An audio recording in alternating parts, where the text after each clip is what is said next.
سب سے پہلے میں آپ سب لوگوں کو خوش آمدید کہتا ہوں۔ آج ہم نے یہاں پر ایک نیا سلسلہ شروع کر رہے ہیں اللہ کے نام سے، اور اس کا عنوان ہے استعمار اور نو استعمار یا استعمار جدید،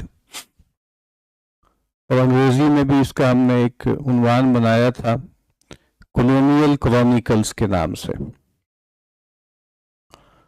اور یہ بات کہ ہمیں جب یہ کورس شروع کرنا تھا تو ایک اشتہار یا ایک پوسٹر ہم نے اردو زبان میں بنایا اور ایک انگریزی زبان میں بنایا، تو یہ بجائے خود جس موضوع پر ہمیں گفتگو کرنی ہے یہ گویا اس کی طرف بھی ایک اشارہ ہے کہ ہمارے ہاں لوگ خاص طور پر جو پڑھے لکھے لوگ کہلاتے ہیں تو ان کے لیے جو کشش ہوتی ہے وہ عام طور پر انگریزی زبان میں لکھی ہوئی کوئی تحریر یا کوئی اشتہار یا کوئی گفتگو، اس کی طرف جو ہے وہ ہماری کشش زیادہ ہوتی ہے اس کی نسبت کہ ہم اردو زبان میں کوئی چیز دیکھیں۔ تو یہ بجائے خود جیسے ایک مسئلے کا حصہ ہے یہ بات کہ ہمیں ایک ایسی آبادی کی جس کی اکثریت جو ہے وہ انگریزی زبان نہیں جانتی یا نہیں سمجھتی، تو یہ ہمیں ضرورت کیوں پیش آتی ہے کہ ہم جو ہے وہ اس طرح کی چیزوں کو، دعوت ناموں کو انگریزی زبان میں بھی جیسے لکھیں۔ تو بہرحال یہ میں نے عرض کیا تھا کہ ہم نے یہ شروع کیا ہے ایک یہاں پر سلسلہ۔ اس سے پہلے اس جگہ پر ہم نے مختلف پروگرامز کیے ہیں۔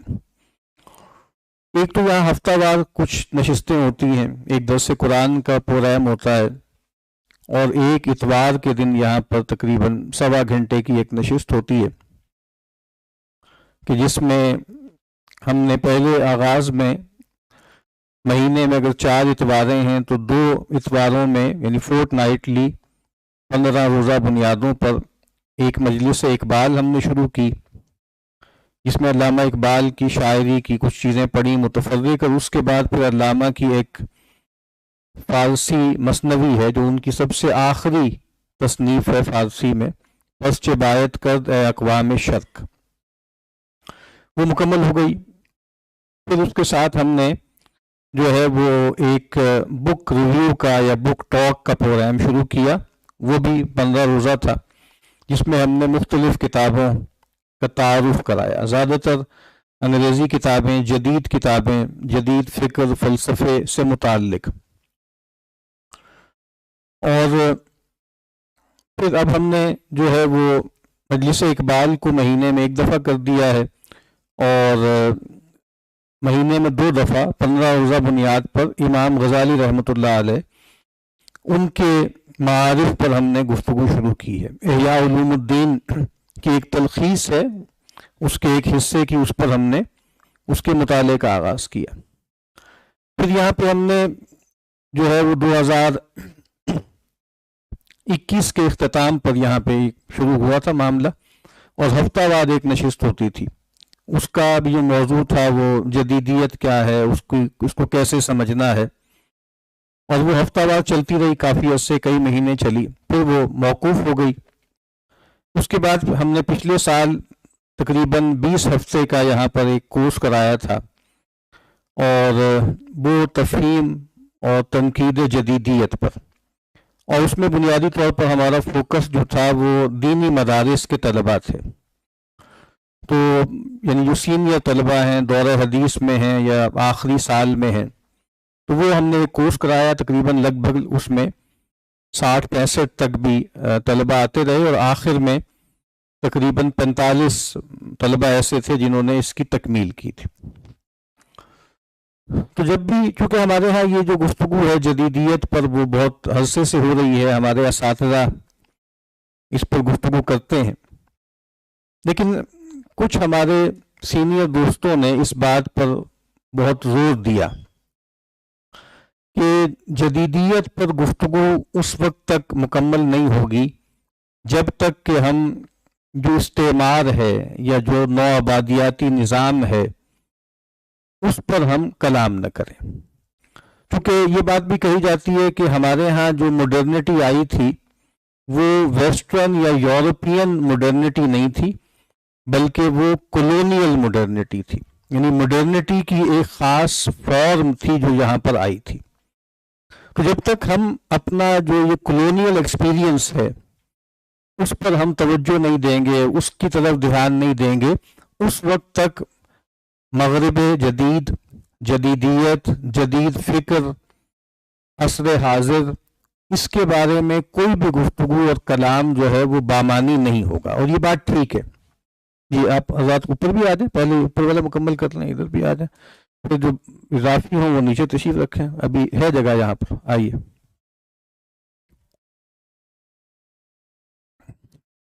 تو اس وجہ سے پھر ہم نے اس کو جو ہے وہ موضوع بنایا، استعمار اور نو استعمار۔ اب یہاں دو تین الفاظ استعمال ہوتے ہیں۔ کولونیلزم کا ترجمہ کیا جاتا ہے نو آبادیاتی نظام،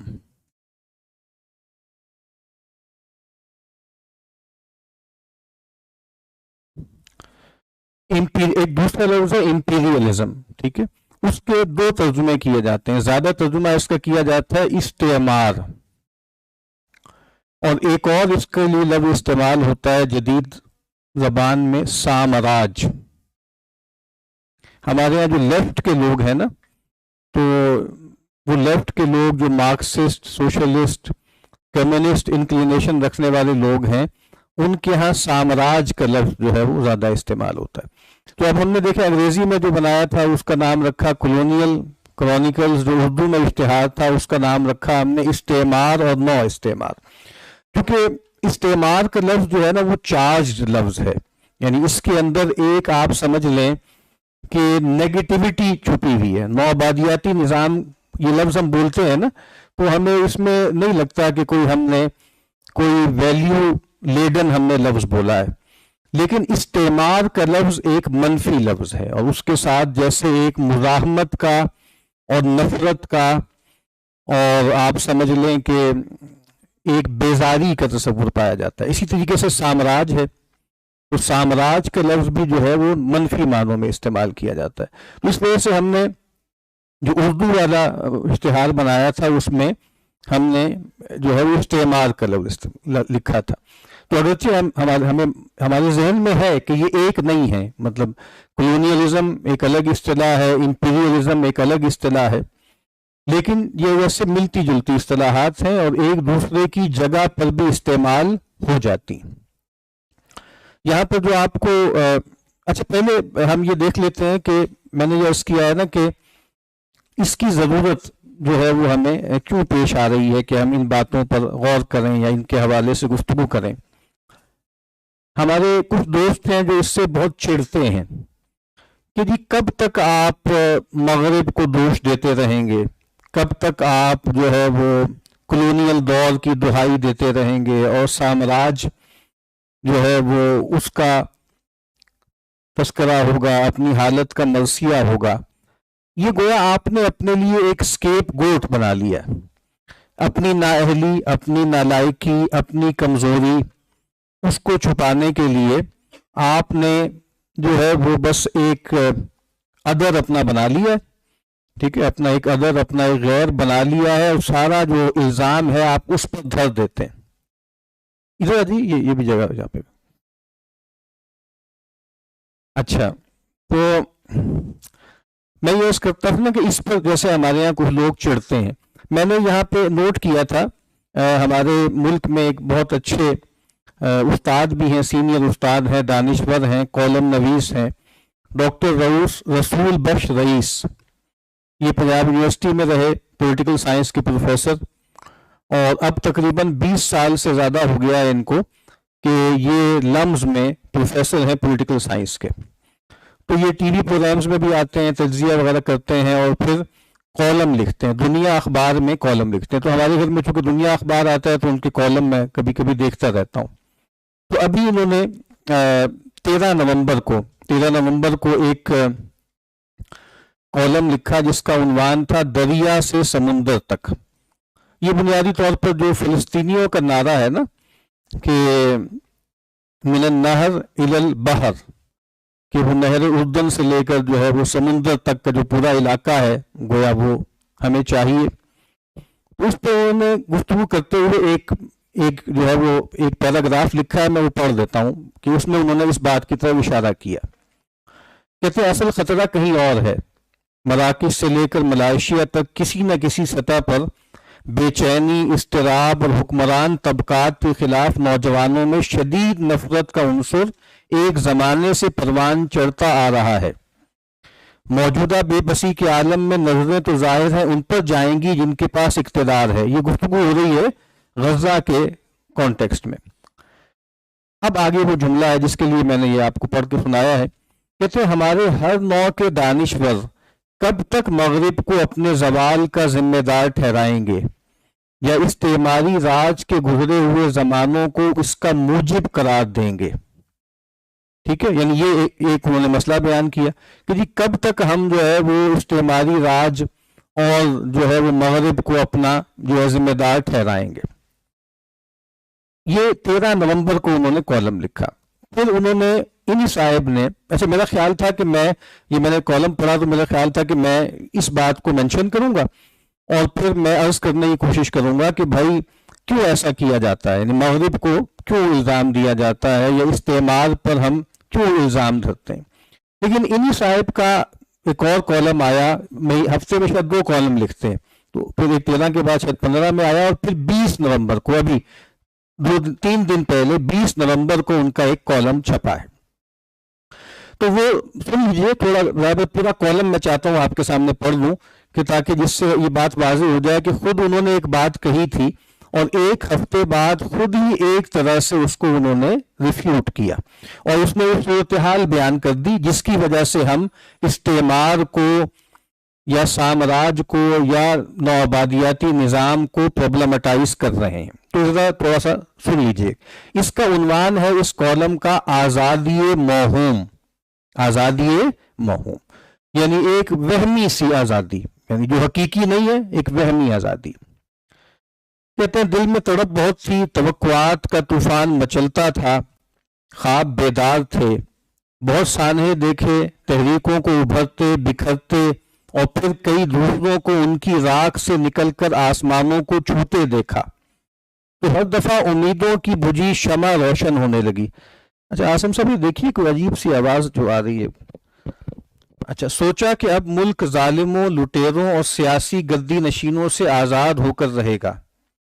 دل کی گہرائیوں سے آہٹ نکلے تو حالات پر کیا تبصرہ کیا جا سکتا ہے. اگر آپ اعلیٰ حکمران گھرانوں سے تعلق رکھتے ہیں تو آزادی کی بات پر آپ کو ضرور تعجب ہو رہا ہوگا کہ ہم تو سب آزاد ہیں, ہم تو سب آزاد ہیں. تو یہ یہاں پہ مجھے وہ یاد آ جاتا ہے نا کہ کچھ عرصے پہلے ایک کلپ بہت وائرل ہوا تھا. وہ ایک بہت پرانا پروگرام تھا نا لوز ٹاک کے نام سے, جس میں انور مقصود جو ہے وہ ہوسٹ بنتے تھے. بس پتہ کر لیجئے کہ خواتین میں آواز کا مسئلہ تو نہیں ہوا چونکہ یہاں میں نے پیچھے کیا. تو وہ اور سامنے معین اختر مرحوم جو ہے وہ مختلف بہرو ڈھانپتے تھے. تو بڑا دلچسپ کلپ ہے, وہ بہت وائرل ہوا تھا کہ جی ہم ایک آزاد قوم ہیں. تو اس پہ انہوں نے حرکتیں کی تھی, وہ واقعتاً بہت جیسے مذاقہ خیز تھی لیکن بہت حقیقی تھا وہ سب, کہ یہ بڑی آپ نے اطلاع دی مجھے. اور پھر فون پہ بتانے لگے کہ لڈن میاں آپ نے سنا کہ انور مقصود نے کہا ہے کہ ہم ایک آزاد قوم ہیں اور پھیلائیں اس بات کو, یہ بہت بڑی بات انہوں نے ہمیں بتائی ہے. تو یعنی واقعتاً یہ ایک کامیڈی سچویشن کہ جب ہم یہ کہتے ہیں کہ ہم ایک آزاد قوم ہیں. تو یہاں پر بھی وہ کہتے ہیں کہ اگر آپ اعلیٰ اور حکمران گھرانوں سے تعلق رکھتے ہیں تو آزادی کی بات پر آپ کو ضرور تعجب ہو رہا ہوگا کہ ہم تو سب آزاد ہیں. اقوام متحدہ کے رکن, تمام ممالک میں ہمارے سفیر, ایک مقتدر ریاست اور نگران حکومتیں, سب کچھ تو ہے. مگر یہ آزادیاں اس نوع کے طبقات کو استعماری دور میں بھی حاصل تھیں. وہ اس وقت کے طاقت کے سرچشموں سے جڑے ہوئے تھے, خدمت گزاری میں پیش پیش, ایک دوسرے سے زیادہ وفاداری اور اطاعت گزاری میں سبقت لینے کے فن میں ماہر. ہمارے گورے حکمران ان کے گماشتوں کی وساطت سے بر صغیر کے ایک کونے سے لے کر دوسرے کونے تک حکومت کرتے رہے. اب آپ اندازہ کیجئے 1930 تک یہ بات بتائی جاتی ہے کہ یہاں پر جو حکومت تھی برطانوی راج کی, اس میں 4000 انگریز اہلکار تھے. 4,000 انگریز اہلکار، اور تقریباً جو ہے وہ 60,000 یا 40,000 جو تھے وہ آپ سمجھ لیں کہ سویلین تھے جو دیسی انہوں نے بھرتی کیے تھے، یعنی 60,000 فوجی تھے اور 90,000 دیسی سویلینز تھے، یعنی یہاں کے لوکل 60,000 فوجی ہندوستانیوں میں سے اور 90,000 اور آفیشلز، یعنی 1.5 لاکھ کا کی اسٹیبلشمنٹ تھی ٹوٹل۔ 1.5 لاکھ کون ہے؟ جو لوکل لوگ ہیں، ٹھیک ہے، ہندوستان کے لوگ، اور جو حاکم ہیں، جو گورے لوگ ہیں، گورا صاحب ہیں، وہ کتنے ہیں؟ 4,000۔ اس کا مطلب یہ حکومت جو انہوں نے کی تھی، اور اس وقت آبادی کیا تھی بر صغیر کی؟ 30 کروڑ، 30 کروڑ آبادی تھی، جس پر یہ 4,000 لوگ جو ہیں وہ حاکم تھے۔ تو کہتے ہیں کہ دیسی گماشتہ طبقے کو جاگیریں عطا کی گئیں، انتظامی اختیارات بھی ملے، اور ان کی تعلیم و تربیت کے لیے مخصوص ادارے بھی بنائے گئے۔ ریاست کے کلیدی اداروں میں اوائل کی کئی دہائیوں تک بھرتی طفیلی حکمران گھرانوں تک محدود رہی، یعنی وہی لوگ کہ جو بینیفیشری تھے اور جو گویا غدار تھے ایک طرح سے، تو جو ملازمتیں تھیں ان میں انہی گھرانوں کو ترجیح دی گئی جو وفادار تھے انگریز بہادر کے۔ ہر ضلع میں کمپنی بہادر اور بعد میں تاج برطانیہ کے چند افسر زمیندار خاندانوں کے سربراہوں کے تعاون سے ریاستی اداروں کا جال آہستہ آہستہ پھیلاتے چلے گئے۔ جدید ہندوستان کی بنیاد تو استعماری مقاصد کو سامنے رکھتے ہوئے ڈال دی گئی، مگر سماجی اور سیاسی ڈھانچے میں قبائلی سرداروں، نوابوں اور جاگیرداروں کا کردار اس نظام کی فعالیت میں اہم رہا۔ پہلی جنگ بندی میں لام بندی ہوئی تو لاکھوں کی تعداد میں غریب خاندانوں کے نوجوانوں کو پکڑ کر انگریز فوج کے حوالے کرنا ان کی ذمہ داری تھی۔ ہمارے نانا کا چھوٹا بھائی اٹھتی جوانی میں ہی سلطنت برطانیہ کا محافظ بن کر مشرق وسطیٰ یا شمالی علاقہ افریقہ کے محاذوں پر زندگی کی بازی ہار گیا۔ سنا ہے کہ ایک پروانہ ہی آیا تھا کہ قربان ہو گیا ہے۔ محکوم طبقہ ہر قسم کی قربانی دیتا رہا اور ہمارے دیسی حکمران ولایتی آقاؤں کے سامنے سرخرو ہوتے رہے۔ بچپن میں نانا سے کبھی سوال کرتا کہ ودیا کہیں بھاگ کیوں نہیں گیا تھا؟ خود تو کہتے تھے کہ دوڑ بہت اچھی لگاتا تھا، کوئی اس کے قریب تک نہیں آ سکتا تھا، نام بھی خوب تھا جس کا مطلب ہے بڑھیا اور اعلیٰ۔ یعنی ودیا کون؟ وہ جو نانا کے جو چھوٹے بھائی ہیں، کہا کہ ان کا نام ودیا تھا، تو کیا وجہ ہے کہ وہ انگریزوں کے چنگل سے بھاگ کیوں نہیں سکا؟ تو بس یادیں ہیں جو اب شاید مشتق ہی محفوظ ہیں۔ اس نظام کے جبر سے کوئی کہیں بھاگ کر نہیں جا سکتا تھا۔ مغل دور سے ہی جاگیرداری نظام بلکہ اس سے بھی پہلے موجود تھا۔ انگریزوں نے اسے جدید ریاست کے تقاضوں کے مطابق استوار کیا اور اس کی معاشی اور انتظامی ذرائع سے آبیاری کرتے رہے۔ پنجاب کے علاوہ سندھ اور خطے کے ہر کونے پر ان کا غلبہ تھا۔ مقامی حکومتوں اور بعد میں صوبائی اور قومی انتخابات کا انعقاد کیا گیا تھا، تو اس میں شرکت کے لیے صرف وہی طبقہ سامنے آیا جو برطانیہ نے تیار کیا تھا۔ زمین ان کے پاس، زر دولت کے انبار بھی ان کے، تعلیمی صلاحیت اور سماجی حیثیت مغلیہ شہزادوں سے کم نہ تھی، تو پھر انتخابی مقابلے میں ان کے سامنے آنے کی کس کو جرت یا مالی توفیق ہوتی کہ ان کے سامنے آتے؟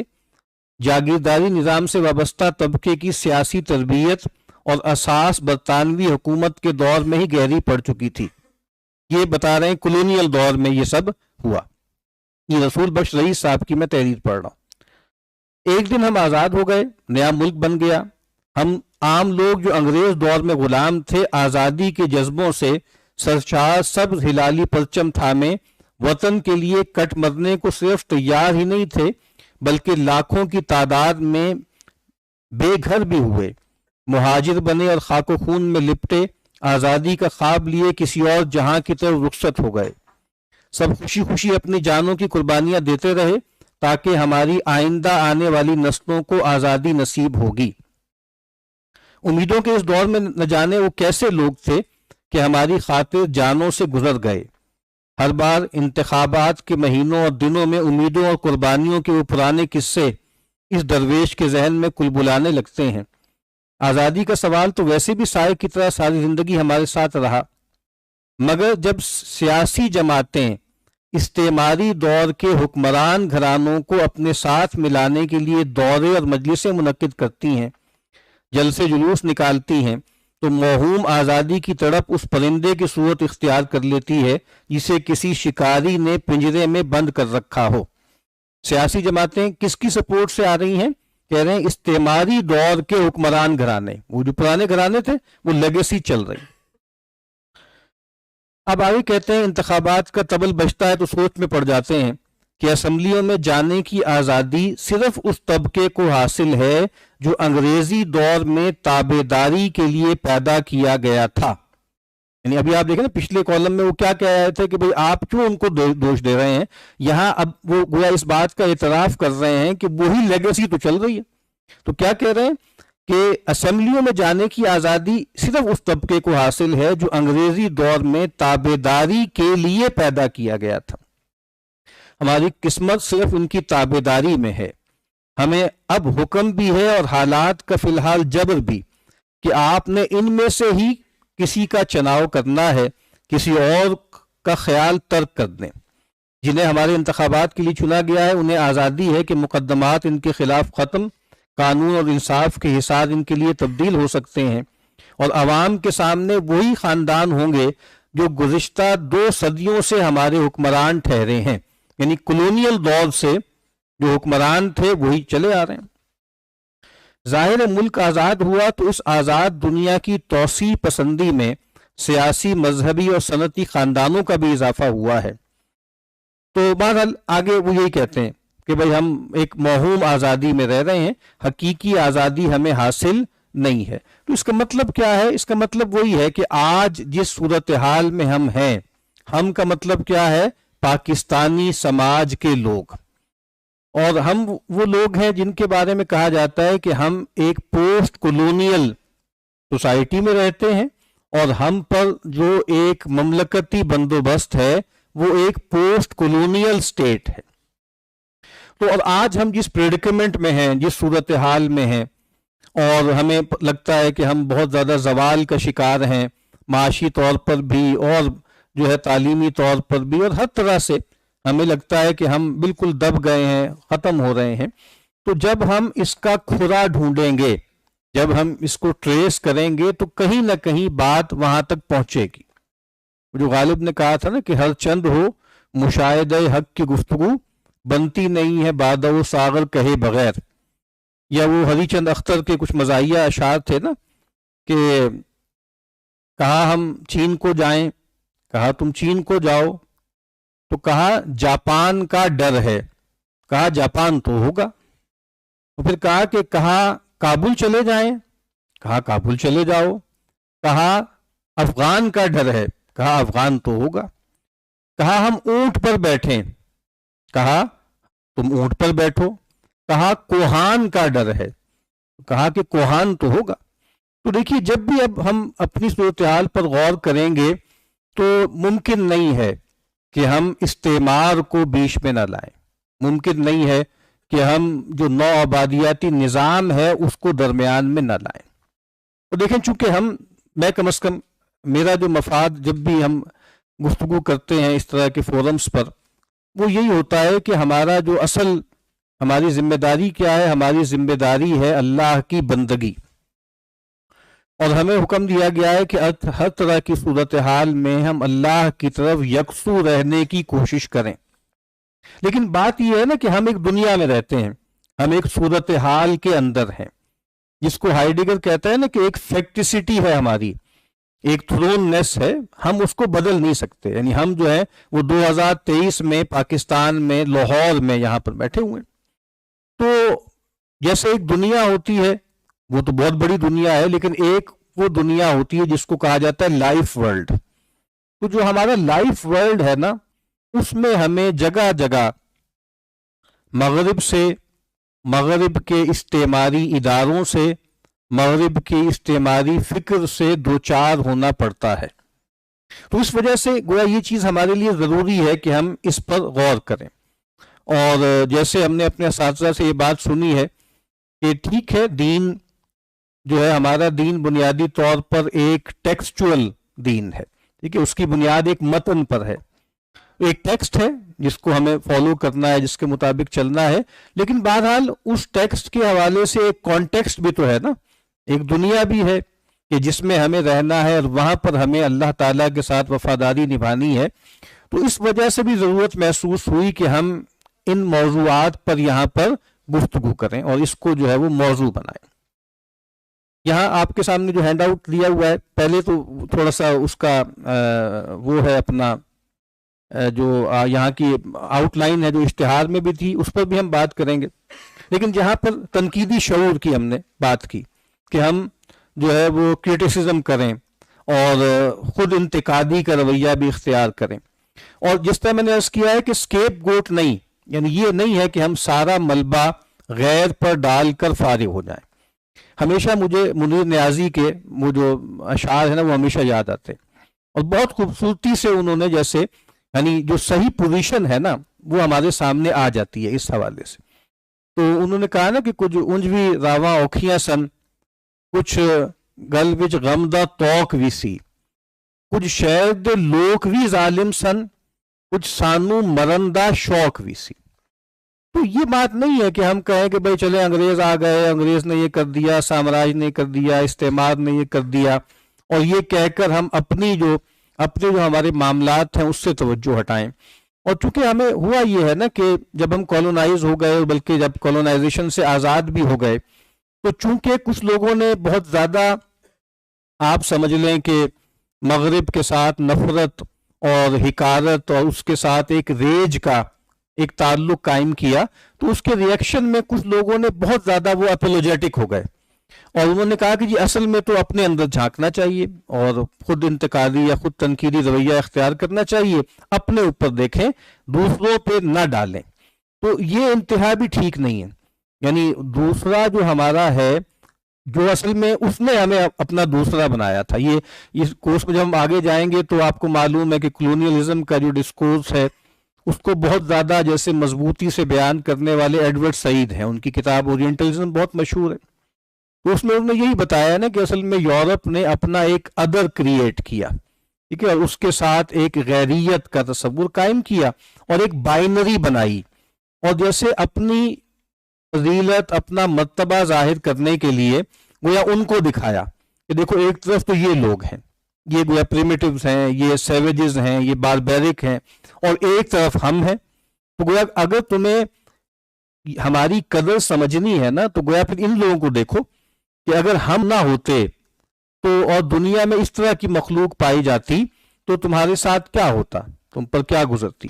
تو گویا وہ ایک تصویر دکھائی ہے. تو میں نے عرض کیا کہ اس کے ریئیکشن میں آ کر پھر ہمارے ہاں لوگوں نے بہت زیادہ جیسے کہا کہ بھئی ہمیں اپنے آپ کو دیکھنا ہے اور یہ بلا وجہ میں چیزوں کو نہیں دیکھنا. اس میں یہاں پر ایک لفظ میں نے لکھا ہے کالونائزیبلٹی. کالونائزیبلٹی بنیادی طور پر یہ ایک آپ کہہ لیں کہ نیولوجزم ہے، ایک اصطلاح ہے جو خود سے ایک مسلمان مفکر نے کوائن کی، یعنی یہ کوئی سٹینڈرڈ ٹرم نہیں ہے. اور وہ مالک بن نبی ایک الجیرین آتھر تھے، بڑے فاضل آدمی، انہوں نے یہ کانسیپٹ بیان کیا. ان کی ایک کتاب ہے اسلام بٹوین ہسٹری اینڈ سوسائٹی، یہاں پاکستان سے چھپی ہے، وہ اسلامک ریسرچ اکیڈمی اسلام آباد سے وہ کتاب چھپی ہے. اس میں انہوں نے اس تھیم کو بیان کیا کہ بھئی اگر ہم کالونائز ہوئے تھے تو ہم کالونائزیبل تھے، ٹھیک ہے نا، یعنی ہمارے اندر کچھ ایسے معاملات پیدا ہو گئے تھے جس کی وجہ سے ہم کالونائز ہو گئے. اور جیسے ہمارے اساتذہ بھی یہ مثال دیا کرتے ہیں کہ دیکھیں جب آپ کا جسم جو ہے وہ اس کے اندر کمزوری آ جاتی ہے، قوت مدافعت کم ہو جاتی ہے، تو پھر خارج سے جو ہے وہ طرح طرح کے وائرسز اور چیزیں جو ہے بیماریاں آپ پر جو ہیں وہ آتی ہیں.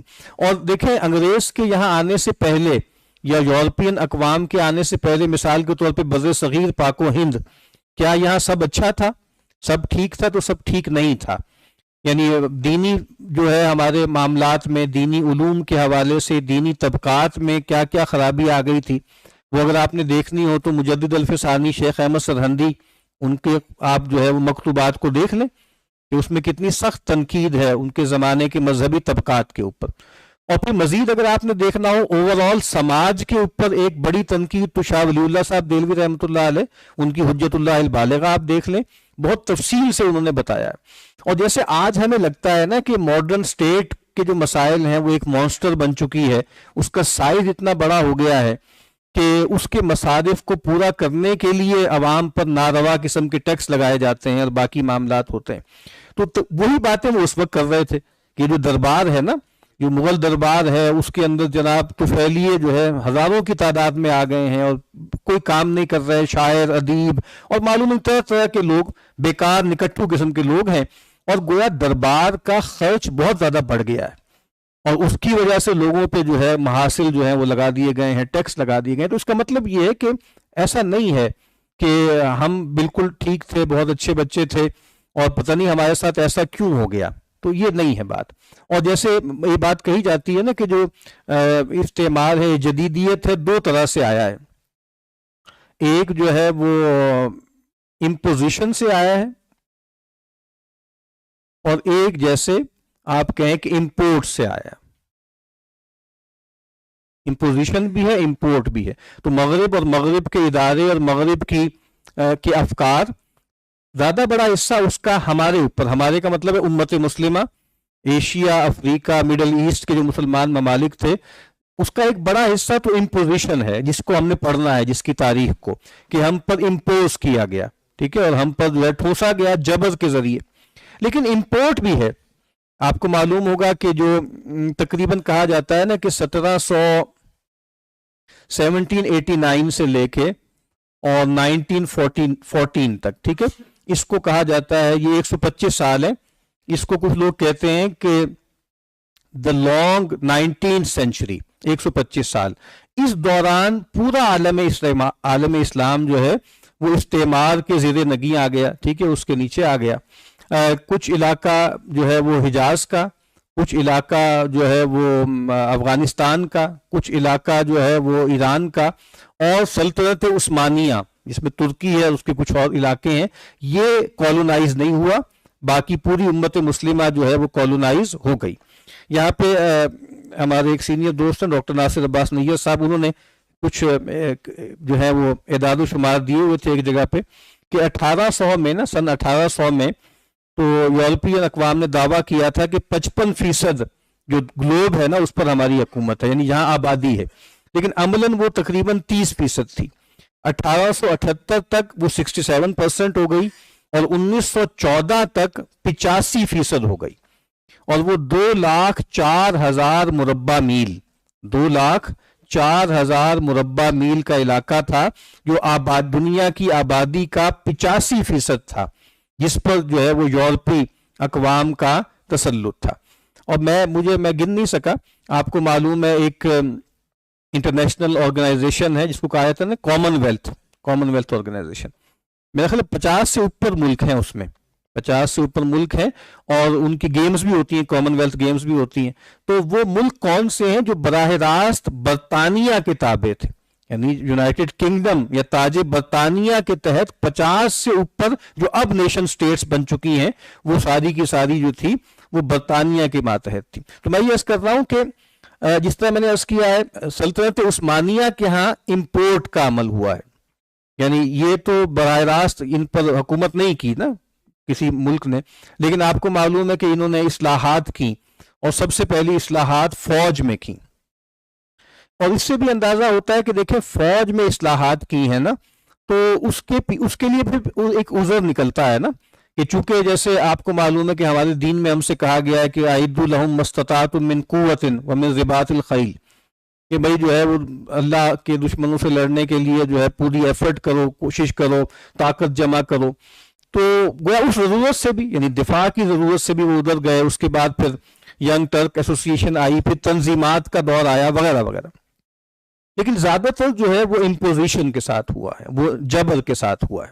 لیکن یہ جو پورا عمل ہے استعمار کا، اس میں آہستہ آہستہ ایک چیز ہوئی. ہمارے ایک سینئر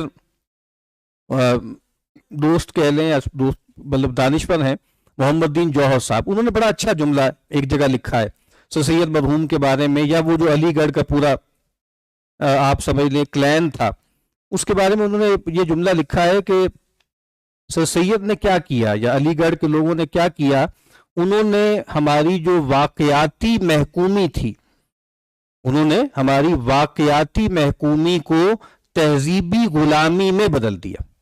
یہ بہت بنیادی فرق ہے. ایک ہے کہ بھئی آپ غلام ہو گئے، ٹھیک ہے، بھئی آپ محکوم ہو گئے، آپ پر کے پاس طاقت کم تھی تو آپ پر کوئی غیر اقوام جو ہے وہ آ کر غالب ہو گئی.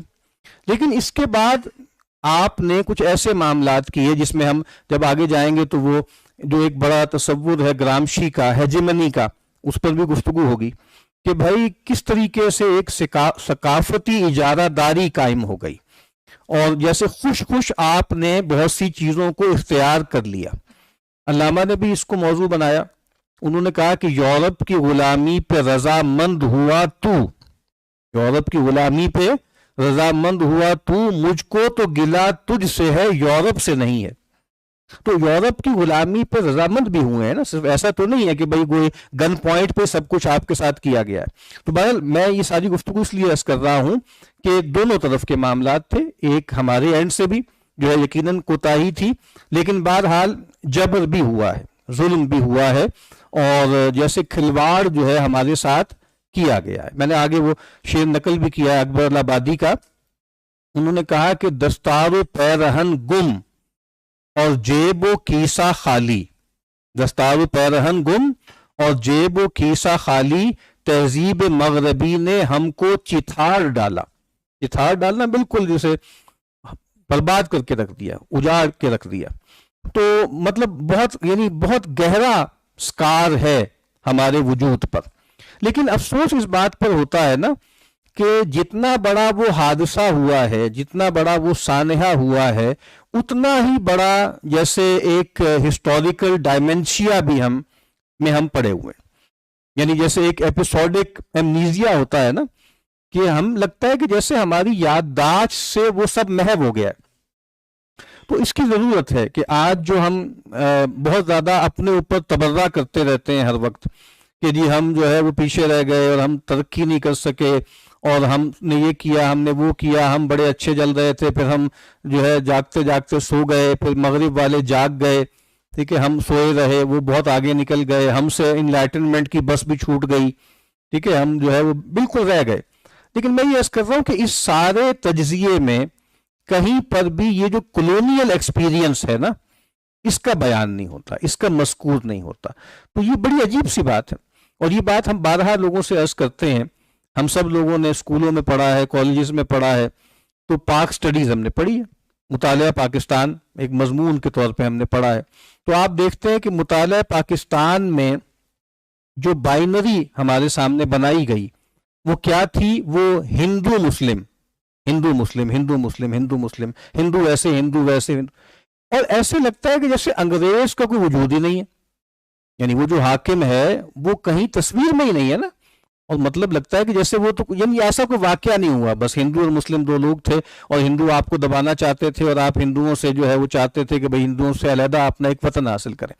تو یہ عجیب سی بات ہے کہ ہمارے ہاں گویا ان کا تذکرہ نہیں ہے جو آپ کے حاکم تھے، اور جنہوں نے آپ کے ساتھ بہت ظلم کیے، بہت کھلواڑ کیا، اور لاکھوں لوگوں کو قتل کیا. لاکھوں لوگ ان کی مس مینجمنٹ کی وجہ سے، مثلا بنگال کا قحط، اسی کو کبھی آپ دیکھ لیں کہ کتنے لاکھوں لوگ جو ہے مارے گئے اس کی وجہ سے. تو یہ بہرحال اب یہ میں نے ایک ایسے نوٹ کیا ہوا تھا کہ یہ ہمارے جو سینئر دوست ہیں ڈاکٹر ناصر عباس نیّر صاحب، انہوں نے کام کیا تھا ہائیڈلبرگ میں، پوسٹ ڈاک کے لیے وہ گئے تھے، تو اس کا جو ریسرچ تھی پھر وہ الگ سے چھپی ہے. اس کتاب کا نام ہے ثقافتی شناخت اور استعماری اجارہ داری. انہوں نے کام کیا تھا یہاں پہ کولونیل انڈیا کے جو ٹیکسٹ بکس تھی نا، جو اردو کی ٹیکسٹ بکس یا ریڈرز چھپتے تھے نا، اس پر انہوں نے گفتگو کی اور دیکھا ہے کہ بھئی کیا کیا چیزیں ہیں، کس طرح کے مضامین ہوتے ہیں. تو مثال کے طور پہ ایک جو ہے وہ ایک ریڈر ہے، یہ چھپا ہے، آپ سمجھ لیں کہ 1946 میں چھپا ہے. اس میں ایک مضمون ہے، اس کا عنوان ہے انگریزی راج کے فائدے. انگریزی راج کے فائدے. یہ میں تھوڑا سا اقتباس انہوں نے نقل کیا ہے. انگریزی راج سے ہمارے ملک کو بہت آرام پہنچا ہے. اس راج سے پہلے ملک کی حالت خراب تھی. ڈاکو اور ٹھگ راستہ چلتے لوگوں کو لوٹ لیا کرتے تھے. اب انگریزی راج کی وجہ سے ہر جگہ امن ہے. یعنی اب امن دیکھ لینا، یہ اس امن سے پہلے جلیاں والا باغ کا ایپیسوڈ بھی ہو چکا ہے اس سے پہلے 1857 کے غدر میں بھی لاکھوں لوگ آپ نے مار دیے، لیکن آپ بتا کیا رہے ہیں کہ جناب بڑا یہاں پہ لوٹ مار تھی اور بہت امن و امان یہاں پر ہو گیا، نہ لڑائیاں ہوتی ہیں نہ لوٹ مار۔ پہلے زمانے میں ملک کے ایک حصے میں تو اناج اگر بہت زیادہ بھی ہوتا تو دوسرے حصے میں نہ جا سکتا تھا، اور ظاہری بات ہے یہاں پہ امپلائڈ کیا ہے کہ دیکھیں ہم نے ریل بچھائی اور ریل کے ذریعے یہاں سے وہاں اناج لے گئے، لیکن یہ نہیں بتا رہے کہ اصل میں جو ریل بچھائی تھی وہ لوٹ کا مال لے جانے کے لیے بچھائی تھی، وہ لوکل لوگوں کو فیسیلیٹیٹ کرنے کے لیے نہیں بچھائی تھی، بلکہ اصل میں لوٹ کا مال لے جانے کے لیے بچھائی تھی۔ کبھی کبھی تو کہیں ایسا کال پڑ جاتا ہے کہ لوگ بھوک سے مر جاتے تھے اور دوسرے صوبوں کے لوگ انہیں اپنا بچا ہوا اناج نہ پہنچا سکتے تھے، تو جس کو قحط کہتے ہیں، ڈراؤٹ کہتے ہیں، انگریز کے آنے سے پہلے یہاں پر کوئی بڑا قحط نہیں پڑا، اور سارے بڑے قحط جو پڑے ہیں وہ انگریز کے آنے کے بعد پڑے ہیں، ٹھیک ہے۔ لیکن اب آپ پریزنٹیشن یہ ہو رہی ہے کہ بھئی پہلے جو ہے چونکہ ادھر سے ادھر اناج جا نہیں سکتا تھا، رسل و رسائل کے ذرائع نہیں تھے، تو اس وجہ سے یہ ہو جاتا تھا۔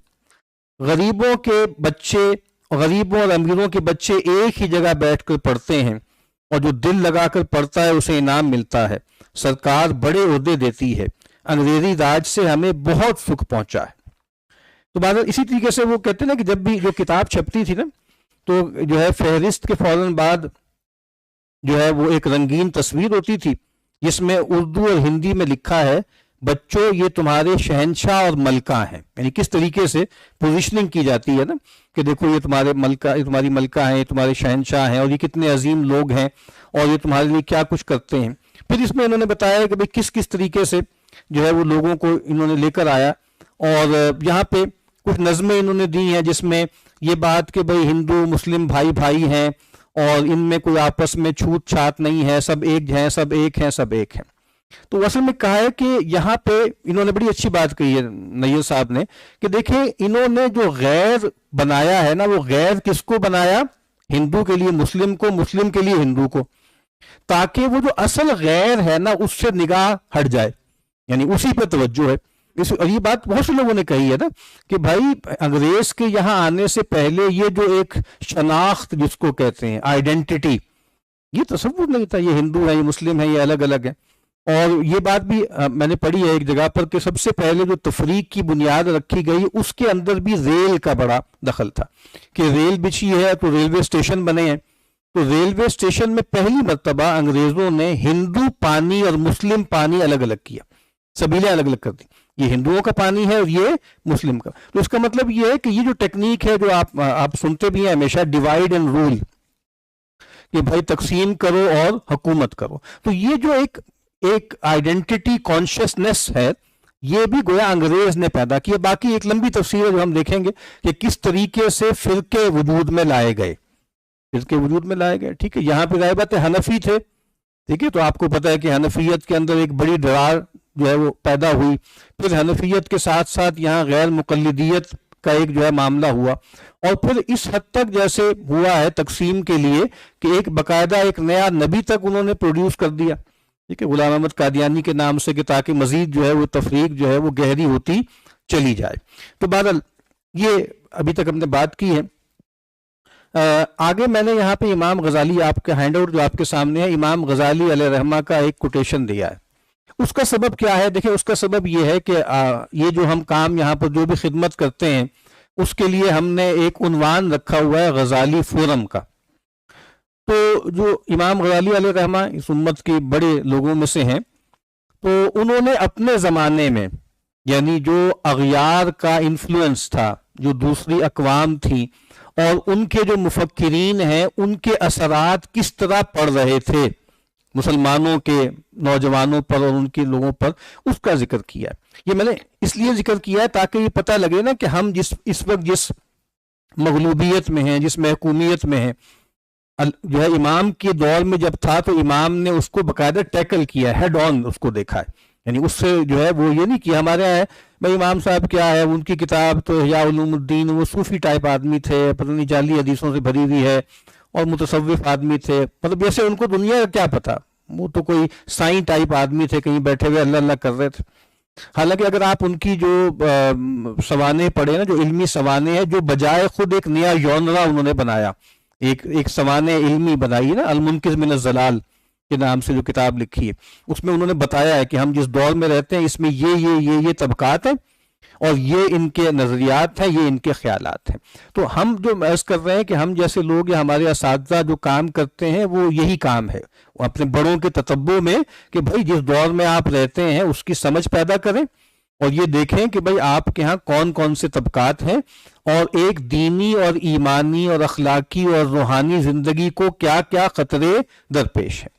تو یہ ان کی جو کتاب، معروف کتاب ہے تحافت الفلاسفہ، انہوں نے کتاب لکھی ریفیوٹیشن پہ، اس کے مقدمے میں گویا اس کے دیباچے میں انہوں نے کچھ باتیں لکھی ہیں۔ اور آپ دیکھ رہے ہیں نا کہ آج بھی ہمیں اسی کرائسس کا سامنا ہے۔ آج بھی آپ دیکھتے ہیں لوگ کہتے ہیں جی بڑا یہ ایتھیزم پھیل رہا ہے، لبرلزم پھیل رہا ہے، یہ ہو رہا ہے، وہ ہو رہا ہے۔ تو کیا سبب ہے اس کا؟ تو اس زمانے میں جو سبب تھا آج بھی سبب وہی ہے۔ یہ تھوڑا سا پڑھ لیں۔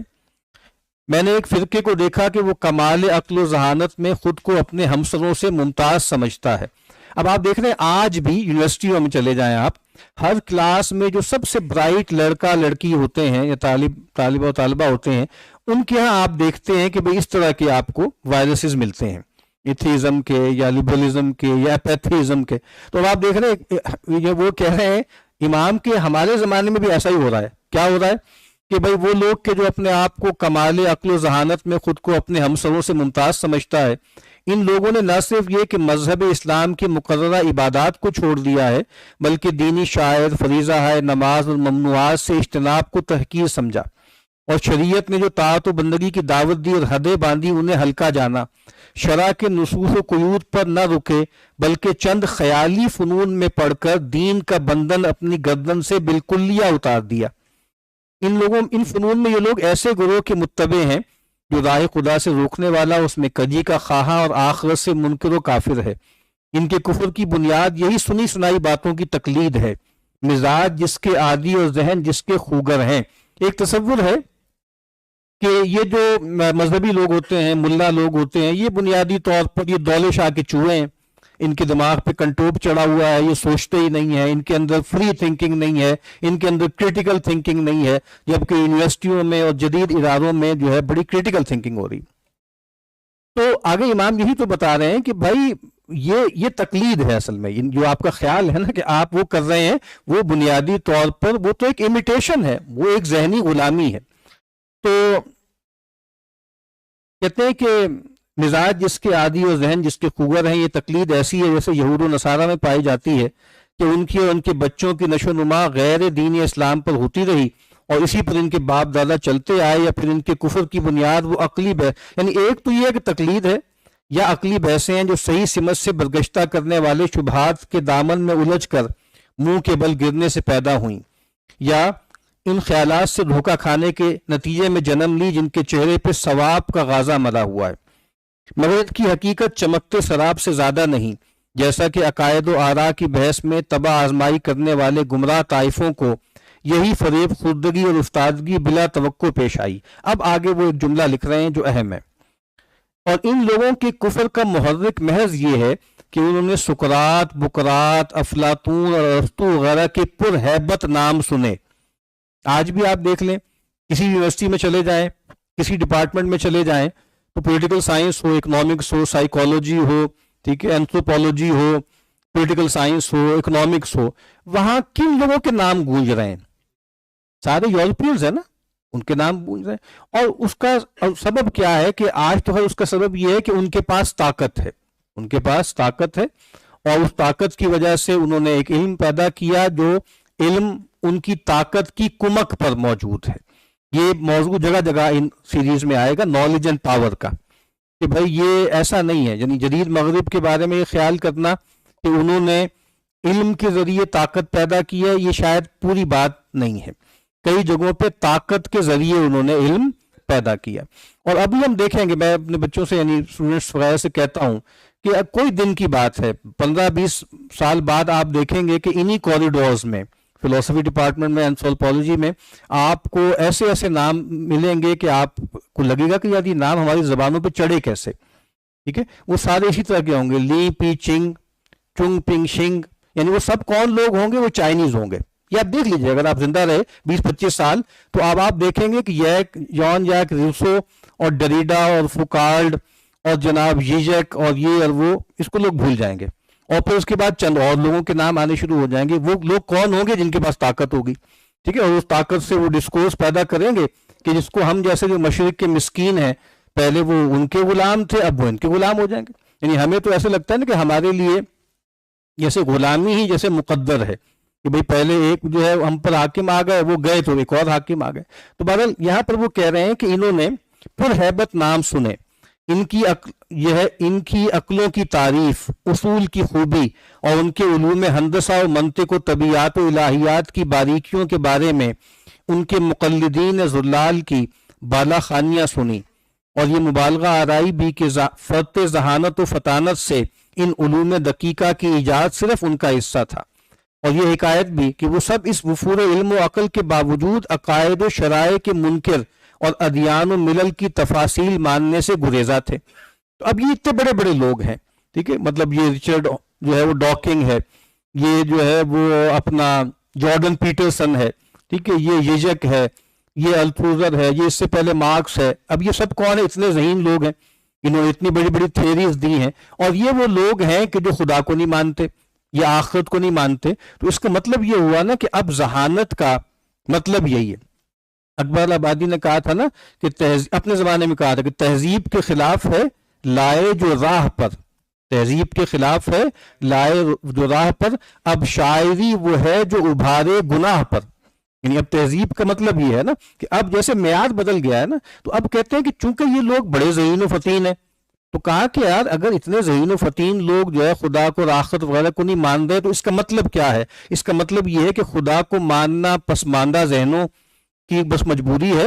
جو آدمی بھی ذہین ہوگا، جو آدمی بھی اس کی عقل جو ہے وہ روشن ہوگی، وہ گویا ان تمام جھنجھٹوں سے نکل جائے گا. یہ اب آپ دیکھ رہے ہیں کہ یہ غزالی اپنے زمانے کے بارے میں کہہ رہے ہیں، جو بات آج بھی بہت حد تک ویلڈ ہے. تو کہتے ہیں کہ اور سمجھتے تھے کہ یہ سب ساختہ جال اور دھوکے کی ملمہ سازی ہے. جب ان خرافات نے ان کے کانوں پہ دستک دی اور فلسفیوں کے نظریات جو بیان کیے گئے ہیں ان کے مزاج کے موافق اترے، تو یہ کفر کے رنگ میں رنگ گئے تاکہ بزام خیش جماعت فضلاء میں جا ملیں. یعنی تاکہ وہ بھی نا پڑھے لکھوں میں، انٹلیکچوئلز میں، فری تھنکرز میں، کریٹیکل تھنکرز میں، ہیومنسٹوں میں. آپ دیکھیں نا آج کل ایک بڑا فیشن میں ہے نا اپنی ایک آئیڈینٹی کیا ہے، ایتھیسٹ کہنا ذرا تھوڑا سا خطرناک ہے نا پاکستانی سماج میں، کیونکہ بال مذہبی معاشرہ ہے، کوئی معلوم نہیں اٹھ کے کچھ بھی کر دے. تو اب اس کے لیے جو ایک فساد انہوں نے بنایا ہے وہ کیا ہے؟ وہ ہے بنیادی طور پہ ہیومنسٹ، کہ جی میں ایک ہیومنسٹ ہوں اور میں اصل میں جو مذہب انسانیت ہے میں اس کا ماننے والا ہوں، وغیرہ وغیرہ. تو اب کہا کہ پھر انہوں نے کہا کہ اگر ہم یہ باتیں مانیں گے نا تو اس کا مطلب یہ ہے کہ اب ہم انٹلیکچوئل بنیں گے یا سمجھدار بنیں گے، اور ان کی لڑی میں پرو جائیں اور جمہور سواد اعظم کی موافقت اور باپ دادا کے دین پر قناعت سے منہ موڑ کر الگ ہو جائیں. ٹھیک ہے، اس کے بعد ایک اور اقتباس ہے. دیکھیں ہم پھر یہ بات کر رہے ہیں کہ یہ میں ساری گفتگو آج جو کر رہا ہوں یہ بتانے کے لیے کر رہا ہوں کہ اس موضوع کی جسٹیفیکیشن کیا ہے، اور کیا یہ محض کوئی ذہنی عیاشی ہے یا کوئی مینٹل جمناسٹک ہے، یا محض کوئی نظری چیز ہے جس کا ہم مطالعہ کر رہے ہیں، یا ایک ایسی چیز ہے جس کا ہمارے انفس اور آفاق سے بہت گہرا تعلق ہے. اور جب تک ہم اس کی صحیح تشخیص نہیں کریں گے تو گویا اس ساری صورتحال سے نکلنے کی راہ بھی ہمیں نہیں ملے گی. تو یہ آگے یہ اقتباس بھی بہت مشہور اقتباس ہے، جہاں پر بھی جو ہے وہ مینٹل سلیوری اور جناب کلچرل امپیریلزم، ٹھیک ہے، اس کا ذکر ہوگا تو ابن خلدون علیہ رحمہ ان کا یہ اقتباس ہر جگہ نقل ہوتا ہے. یہ بھی اچھا اقتباس ہے. مفتوح قومیں فاتح قوم کا تمدن بڑے شوق سے قبول کر لیتی ہیں. اس کا سبب یہ ہے کہ انسان فاتح قوم کے کمالات کا اعتقاد رکھتا ہے، اور مفتوح قوم نہ صرف جسمانی غلامی قبول کرتی ہے بلکہ ان کے ذہن بھی غلام بن جاتے ہیں. ٹھیک ہے نہیں، آج جس ہم مینٹل کلچرل سلیوری کا شکار ہیں تو کہہ رہے ہیں کہ یہ ایک ایسے نیچرل فینومینن ہے کہ بھائی جو بھی اس طرح کی طاقت ہوتی ہے، فاتح جو ہوتا ہے مفتوح اپنے فاتح کو امیٹیٹ کرتا ہے، تو بلکہ ان کے ذہن بھی غلام بن جاتے ہیں، کیونکہ مفتوح کی نگاہ میں فاتح کی عظمت سما جاتی ہے، یا وہ اس غلط فہمی میں مبتلا ہو جاتا ہے کہ فاتح میں کوئی غضب کا کمال ہے جس کی وجہ سے وہ حکومت کا مالک بن بیٹھا. یہ بات بھی بہت اہم ہے کہ بھئی ہم جو پچھڑ گئے، ہم جو پیچھے رہ گئے، ہم جو مغلوب ہو گئے، اس کا مطلب اس میں کوئی خاص بات ہے نا کہ جو ہم میں نہیں تھی، ٹھیک ہے، تو ہمیں وہ حاصل کرنی ہے. دیکھیں نیک نیتی سے بھی لوگ یہ سمجھتے ہیں نا، جیسے سر سید مرحوم تھے، اگر وہ یہ سمجھتے تھے کہ ہمیں، اگرچہ وہ نہیں چاہتے تھے کہ غلامی سے نکلیں، ان کے اقتباسات موجود ہیں، لیکن بہت سے لوگ یہ سمجھتے تھے کہ بھئی ہمیں مقاومت کرنی ہے یا ہمیں مقابلہ کرنا ہے، تو جس طرح آج لوگ کہتے ہیں نا کہ ان کو ان کے گراؤنڈ پر شکست دیں، ٹھیک ہے نا، مطلب جن چیزوں میں انہوں نے، جن چیزوں کو اختیار کر کے انہوں نے ترقی کی ہے، آپ بھی وہ کریں تاکہ نکل سکیں، آپ اس شیکلز کو توڑ سکیں. تو یہ بھی ایک تصور ہوتا ہے.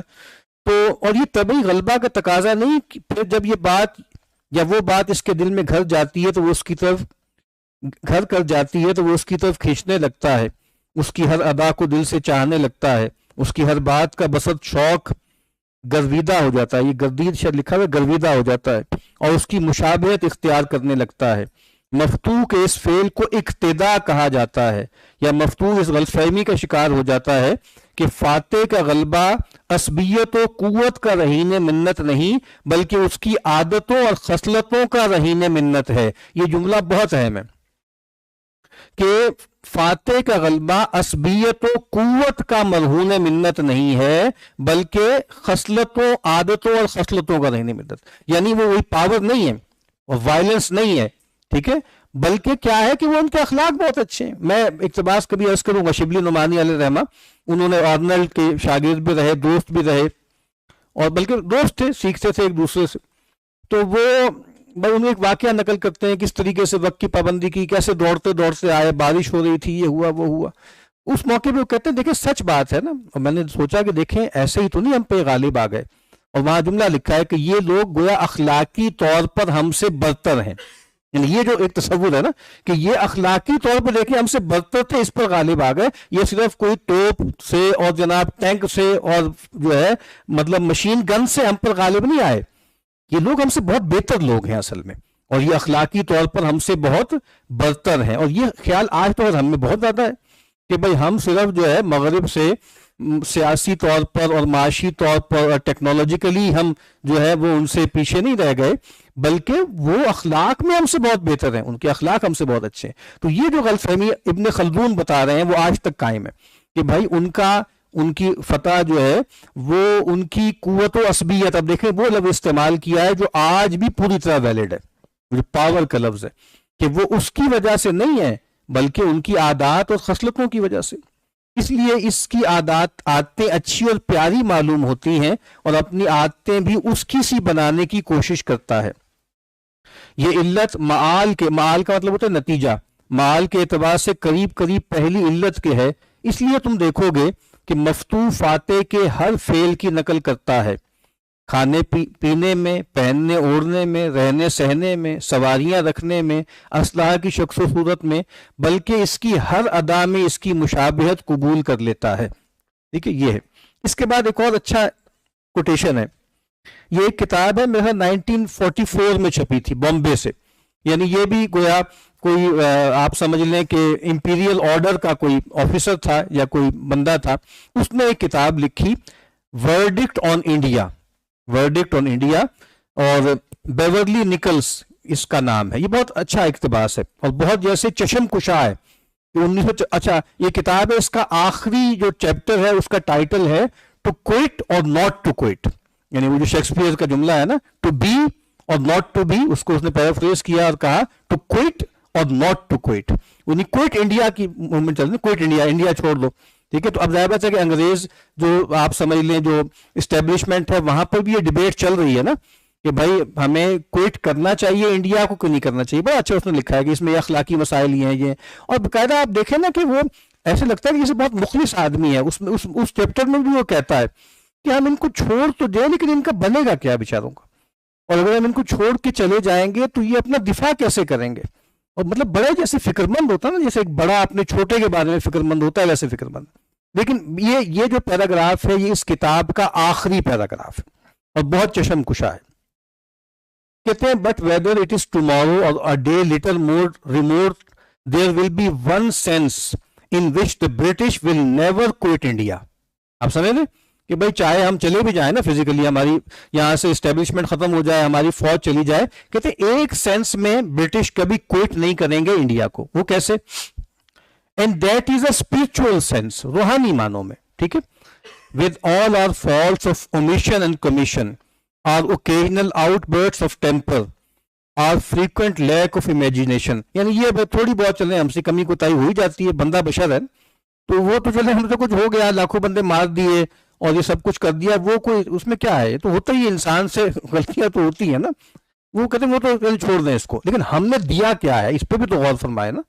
یعنی ہم نے ان کا لوٹ کھسوٹ کیا کیا ہے وہ تو چھوڑ دیں ایک طرف, اصل بات دیکھیں ہم نے کیا کچھ دیا ہے. We gave India peace and it was not the peace of the desert. We gave India law and it was not the law of the strong. And in the final judgement we gave India liberty, for it was the ideals of Milton, Locke اور Wilberforce, Mill, Bright and Gladstone that first kindled the Indian mind to an understanding of what liberty really is. Liberty of freedom کا جو idea ہے ہم نے ان کو دیا. اور مطلب یہ کہ یعنی یہ تو ان کو تو یہ بھی نہیں پتا تھا کہ آزادی ایک قدر ہے اور سیاسی آزادی بھی قدر ہے. یہ جو آزادی کی تحریک چلا رہے ہیں یہ بھی گویا ہماری ہی دین ہے, یہ بھی ہم ہی نے ان کو سکھایا ہے جس کی بنیاد پر یہ کر رہے ہیں. Long after, اب یہاں بڑا اچھا جملہ ہے کہ long after we have left, the students of the future will be opening the golden pages of the Areopagitic. یہ ایک بنیادی طور پہ ایک تقریر سی تھی ملٹن کی, ٹھیک ہے, جو اس نے جو ہے لبرٹی کے بارے میں اس کے فضائل میں کی تھی. And thrilling as all young men should thrill to the revolutionary music of Shelley, the ghost of Byron will brood in the quadrangles of universities. اب کیا جملہ لکھ رہا ہے یہ 1944 میں لکھ رہا ہے, آج 2023 میں یہ بات بالکل ٹھیک ہے. کہتے ہیں the ghost of Byron, Lord Byron ان کا بہت مشہور ادیب, the ghost of Byron will brood in the quadrangles of universities, yet unbuilt, یہ ابھی بنی نہیں ہے, ان کے ہاں بھی یہ سب ہوگا. And in the council chambers there will be heard the echo of the distant cadence of Burke. برک بہت مشہور کنزرویٹو تھنکر ہے. These things we gave to India as we gave them to the rest of the world, and maybe it is in India that they will have their finest flowering. آج بھی آپ دیکھ لیں liberalism یا secularism کے ایک جیسے شاہکار دکھانا ہو نا, تو مثال کے طور پہ وہ انڈیا ہے, یعنی سائز کے اعتبار سے دیکھیں, ورنہ تو جاپان بہت بڑی مثال ہے کہ پوری طرح جو ہے وہ رنگ میں جو ہے وہ رنگ آ گیا. تو اور یعنی مراد ہے کہ جاپان جیسے لوگوں کے ہاں یا مثال کے طور پہ یو اے ای وغیرہ, دبئی وغیرہ کے لوگوں کے ہاں, وہاں پر یہ جو سامراج یا استعمار یا نوآبادیاتی نظام کی گفتگو اتنی بامانی نہیں ہے, کیونکہ وہ مزے میں بہت ہے نا, وہ لذتوں میں ہے. لیکن ہمارے لیے بہرحال پھر بھی یہ سن کے ہمیں کچھ لگتا ہے کہ ریلیونس ہے نا, کیونکہ ہم بہت پھٹے حالوں میں ہیں. اس وجہ سے شاید ہمیں یہ والا ڈسکورس سمجھانا آسان ہے. ان کو تو لگتا ہے کہ سب اچھا ہے, سب ٹھیک ہے, اور مطلب ہم بھی بہت لطف لے رہے ہیں, بلکہ بہت سی جگہوں پہ ہم تو یورپ کے ممالک سے بہت بہتر ہے. اور صورتحال یہی ہے, یعنی آپ دبئی کا جو ڈاؤن ٹاؤن ہے وہاں پہ آپ جو مناظر دیکھیں یا جو شان و شوکت ہے وہ یورپ پہ کہاں ہے جو وہاں پہ انہوں نے بنا لی ہے. تو بہرحال ہمارے لیے پھر آپ سمجھ لیں کہ ایک بلیسنگ ہو گئی ہے کہ اتنی ہمارے پھٹے حالوں میں ہے کہ اس طرح کی باتیں ہم یہاں کر بھی لیتے ہیں اور آپ لوگ سن بھی لیتے ہیں. ورنہ اس طرح کی گفتگو جو میں یہاں کر رہا ہوں, یہاں عربی میں کوئی گفتگو یہ جا کے دبئی میں کرنے لگے تو کیا بات ہو رہی, کیا اس میں سینس ہے, کیا ہے. لیکن میں کہہ رہا ہوں ہم تو چونکہ بھگت رہے ہیں بہت زیادہ, اور وہی بات کہ کیپٹلزم میں لبرل آرڈر جو نقصان پہنچاتا ہے وہ ہم دیکھ رہے ہیں, جو یہ فائدہ پہنچاتا ہے یہ ہم تک نہیں پہنچا. تو جو لبرل جسٹس وغیرہ کے جو فضائل ہیں نا وہ ان ممالک میں نظر آ رہے ہیں, اور اس کا سبب ظاہری بات ہے کہ وہ ایک لاٹری ان کی نکلی تھی, اس کی وجہ سے ہوا تھا وہ, ٹھیک ہے نا. ورنہ تو ہم سے بہت زیادہ پھٹے حال میں ہوتے نا, اگر وہاں پہ وہ تیل برآمد نہ ہوتا تو ہم سے کہیں زیادہ وہ مصیبت میں ہوتے آج. لیکن بعد وہ ایک الگ صورتحال ہے. تو کہا کہ کہتے انڈیا ہے جہاں پہ لگتا ہے کہ جو ہمارے اقدار ہے نا ان کی فائنسٹ فلاورنگ کہاں پر ہوگی, انڈیا میں. In the fulfillment of such a hope lies much of the future happiness of mankind. یہاں پہ ایک جملہ ہے نقل کیا ہے, یہ ڈاکٹر مبارک علی نے اپنی کتاب میں نقل کیا ہے, مجھے اس کا اوریجن معلوم نہیں ہے, انہوں نے اپنی کتاب میں یہ نقل کیا ہے کہ گاندھی کا جملہ ہے کہ یہاں پر انگریزوں کے بغیر بھی انگریز راج رہے گا. تو گاندھی نے جو پیش گوئی کی تھی وہ بالکل ٹھیک ہے کہ وہ جو ہے وہ انگریز راج جو ہے وہاں پر رہے گا. اور آگے جگر مراد آبادی کا ایک شعر نقل کیا ہے کہ تو نے اپنا بنا کے چھوڑ دیا، کیا اسیری ہے کیا رہائی ہے. یہاں الف میرا خیال ہے مسنگ ہے، یہاں پر ہے آپ کے پاس ہے، ہاں، کیا اسیری ہے کیا رہائی ہے. تو وہی بات کہ وہ جو کلونیل ماسٹرز تھے وہ جو اقتدار جن لوگوں کے حوالے کر کے گئے ہیں وہ وہی ہیں. جیسے ہمارے ہاں ایک جملہ بولا جاتا ہے پرامن انتقال اقتدار. تو انتخابات بڑا اچھا طریقہ ہے. ہمارے ہاں بہت سے دانشور ہیں، اسلامک ماڈرنسٹ ہیں، وہ کہتے ہیں کہ مسلمانوں کا سب سے بڑا مسئلہ یہی ہے کہ جس طریقے سے یورپ نے پرامن انتقال اقتدار کا ایک میڈیم ڈیوائس کر لیا، ڈیموکریسی اور جناب جو ہے وہ الیکشنز کے ذریعے، وہ ہم نہیں کر سکے، اس کی وجہ سے سب کچھ ہوا. تو یہ بالکل بچوں والی باتیں ہیں. یعنی دنیا میں آج تک پرامن انتقال اقتدار کبھی نہیں ہوا. ہمارے یہاں الیکشن میں جو کچھ ہوتا ہے انتقال اقتدار کبھی ہوا ہی نہیں. اس ملک میں جو لوگ جو ہے غالب تھے وہ 77 سال سے وہی غالب ہیں اور سب کو پتا ہے کہ وہ کون ہے، ٹھیک ہے. اور وہ ایک ڈیپ سٹیٹ ہے اور وہی غالب ہے پرامن. آپ اور واقعتاً جو تھوڑا بہت انتقال اقتدار ہوا ہے وہ تو فرینچ ریولوشن میں ہوا ہے، وہ بولشوک ریولوشن میں ہوا ہے، اور وہ پرامن نہیں تھا. یعنی آپ کو معلوم ہوگا کہ وہ اس کے بعد ایک رین آف ٹیرر آیا تھا، پتہ نہیں کیا کچھ ہوا.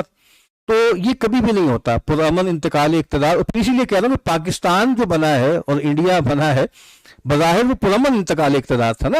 بھائی ہمارے یہاں لوگ کہتے ہیں کہ عجیب سی بات ہے کہ لاکھوں قربانیاں دے کے، جانوں کی قربانیاں دے کے یہ وطن حاصل کیا ہے. تو اس سے ایسے لگتا ہے کہ جیسے کوئی لڑ مر کے لیا ہے.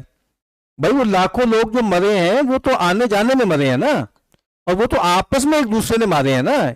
مسلم ہندوؤں نے ایک دوسرے کے مرنے مارے ہیں. انگریزوں کوئی انگریزوں سے لڑ کے آپ نے ملک تو فتح نہیں کیا، تو وہ پرامن تھا نا. تو چونکہ پرامن تھا اس وجہ سے انتقال اقتدار ہوا ہی نہیں.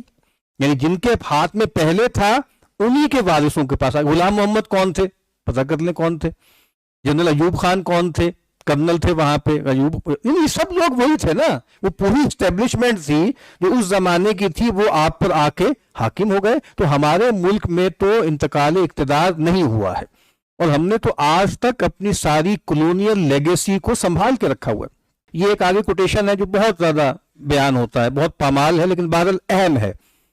یہ لارڈ میکالے کا جو منٹ تھا نا جو اس نے لکھا تھا میرے خیال 1835 میں یا اس کے آس پاس، تو یہ جملہ بہت اہم ہے. کہتے ہیں فی الوقت ہماری بہترین کوششیں ایک ایسا طبقہ معرض وجود میں لانے کے لیے وقف ہونی چاہیے جو ہم میں اور ان کروڑوں انسانوں کے مابین جن پر ہم حکومت کر رہے ہیں ترجمانی کا فریضہ سر انجام دے. یہ طبقہ ایسے افراد پر مشتمل ہو جو رنگ و نسل کے لحاظ سے تو ہندوستانی ہوں لیکن ذوق، ذہن، اخلاق اور فہم و فراست کے اعتبار سے انگریز ہوں. ذوق، ذہن، اخلاق اور فہم و فراست، یعنی اندر باہر سے وہ ہمارے رنگ میں رنگے جا چکے ہوں. ٹھیک ہے. پھر آگے مطلب چند اشعار میں نے ایسے سیمپل کے طور پہ لکھے. اکبر آبادی پر ہم جیسے جم کے یہاں گفتگو کریں گے. تو سب سے بڑی چیز کیا تھی؟ ویسے بہت سے لوگوں نے لکھا ہے کہ یہاں پر ثقافتی اجارہ داری کے دو بڑے ٹول تھے، ایک زبان اور ایک تعلیم. زبان اور تعلیم، اس پہ تفصیل سے ہم بات کریں گے. بہرحال یہ شعر اکبر کا ہے.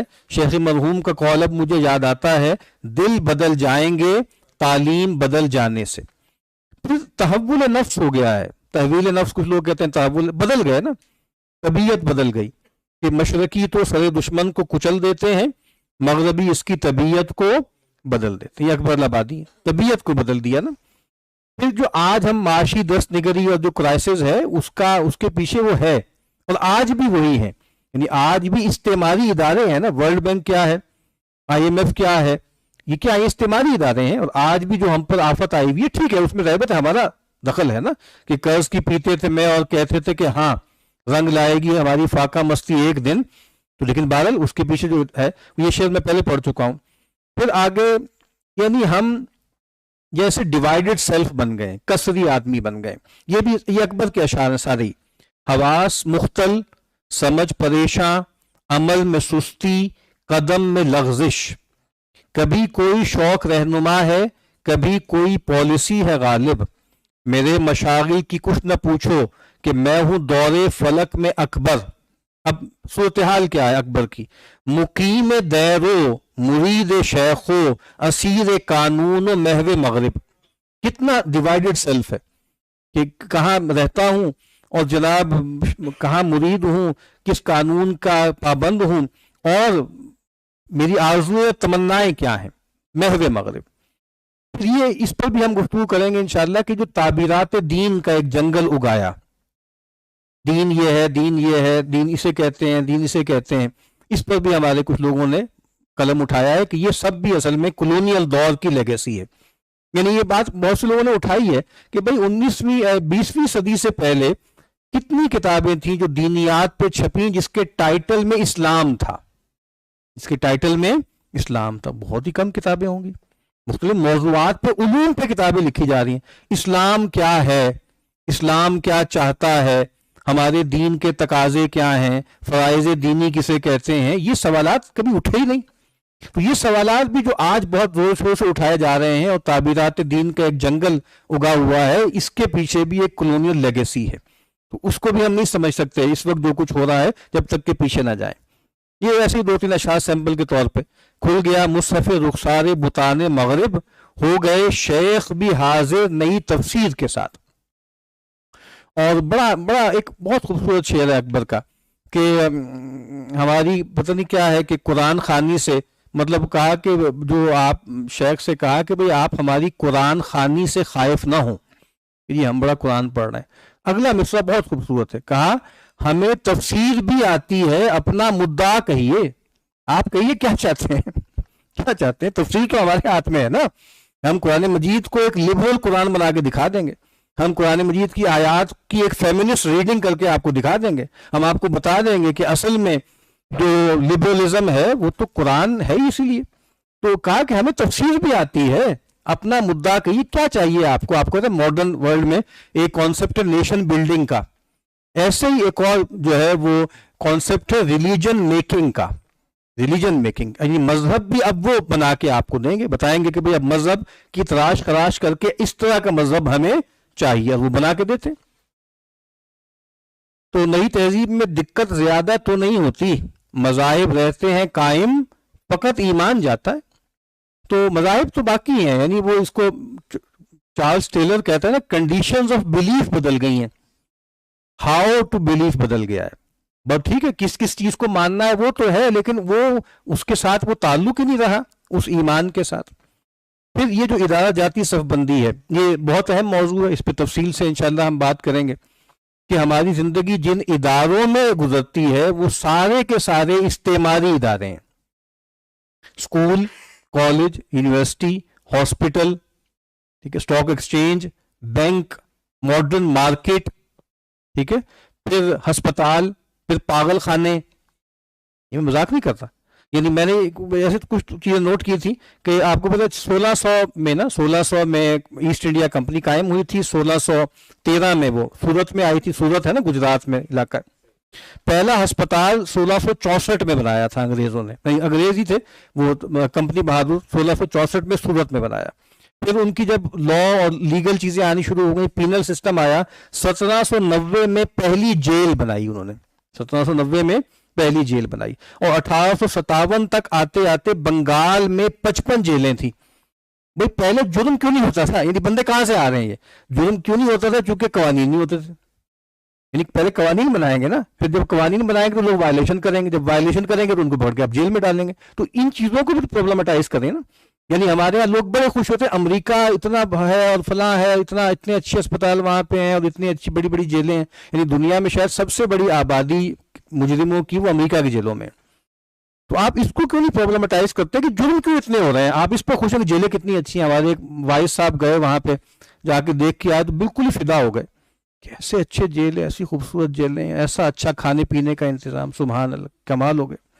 تو یہ جو میں بتا رہا ہوں نا کہ یہ اچھا، پھر میں نے لکھا تھا یہاں پہ جو اسائلم ہے، مینٹل اسائلم، پاگل خانے، تو 1745 میں جو ہے وہ بمبئی میں بنا ہے، 1784 میں جو ہے وہ کلکتہ میں بنا۔ یعنی اس سے پہلے پاگل خانے کا کیا مطلب ہے؟ لوگ گھروں میں رہتے ہیں جو مینٹلی ریٹارڈ، گھر والے سنبھالتے ہیں ان کو۔ ہمارے ایک دوست ہیں، بڑے نیک آدمی ہیں، اسلام آباد میں وہ آٹسٹک بچوں کا نا ایک ادارہ، ان کے اپنے بچے 1-2 آٹسٹک ہیں، تو انہوں نے ایک چھوٹا سا ادارہ بنا لیا۔ تو ابھی میں اسلام آباد گیا ہوا تھا تو مجھ سے سامنے کہہ رہے تھے کہ دیکھیں جی لوگ ٹکتے ہی نہیں ہیں، جو ملازمین ہیں وہ چلے جاتے ہیں۔ یعنی کہ بھائی وہ ملازمین کیوں ٹکیں گے؟ یعنی ان بچوں کو ہینڈل کرنا کوئی آسان ہے؟ خود ہی کہا کہ وہ تو مارتے ہیں اچھل اچھل کے، ان پہ سینوں پہ چڑھ جاتا ہے لوگوں کے. تو بھائی جو گھر میں تو لوگ سنبھال لیں گے نا. بھائی جتنے بھی پگلے دیوانے مجنون تھے کہاں جاتے تھے؟ وہ گھروں میں رہتے تھے نا.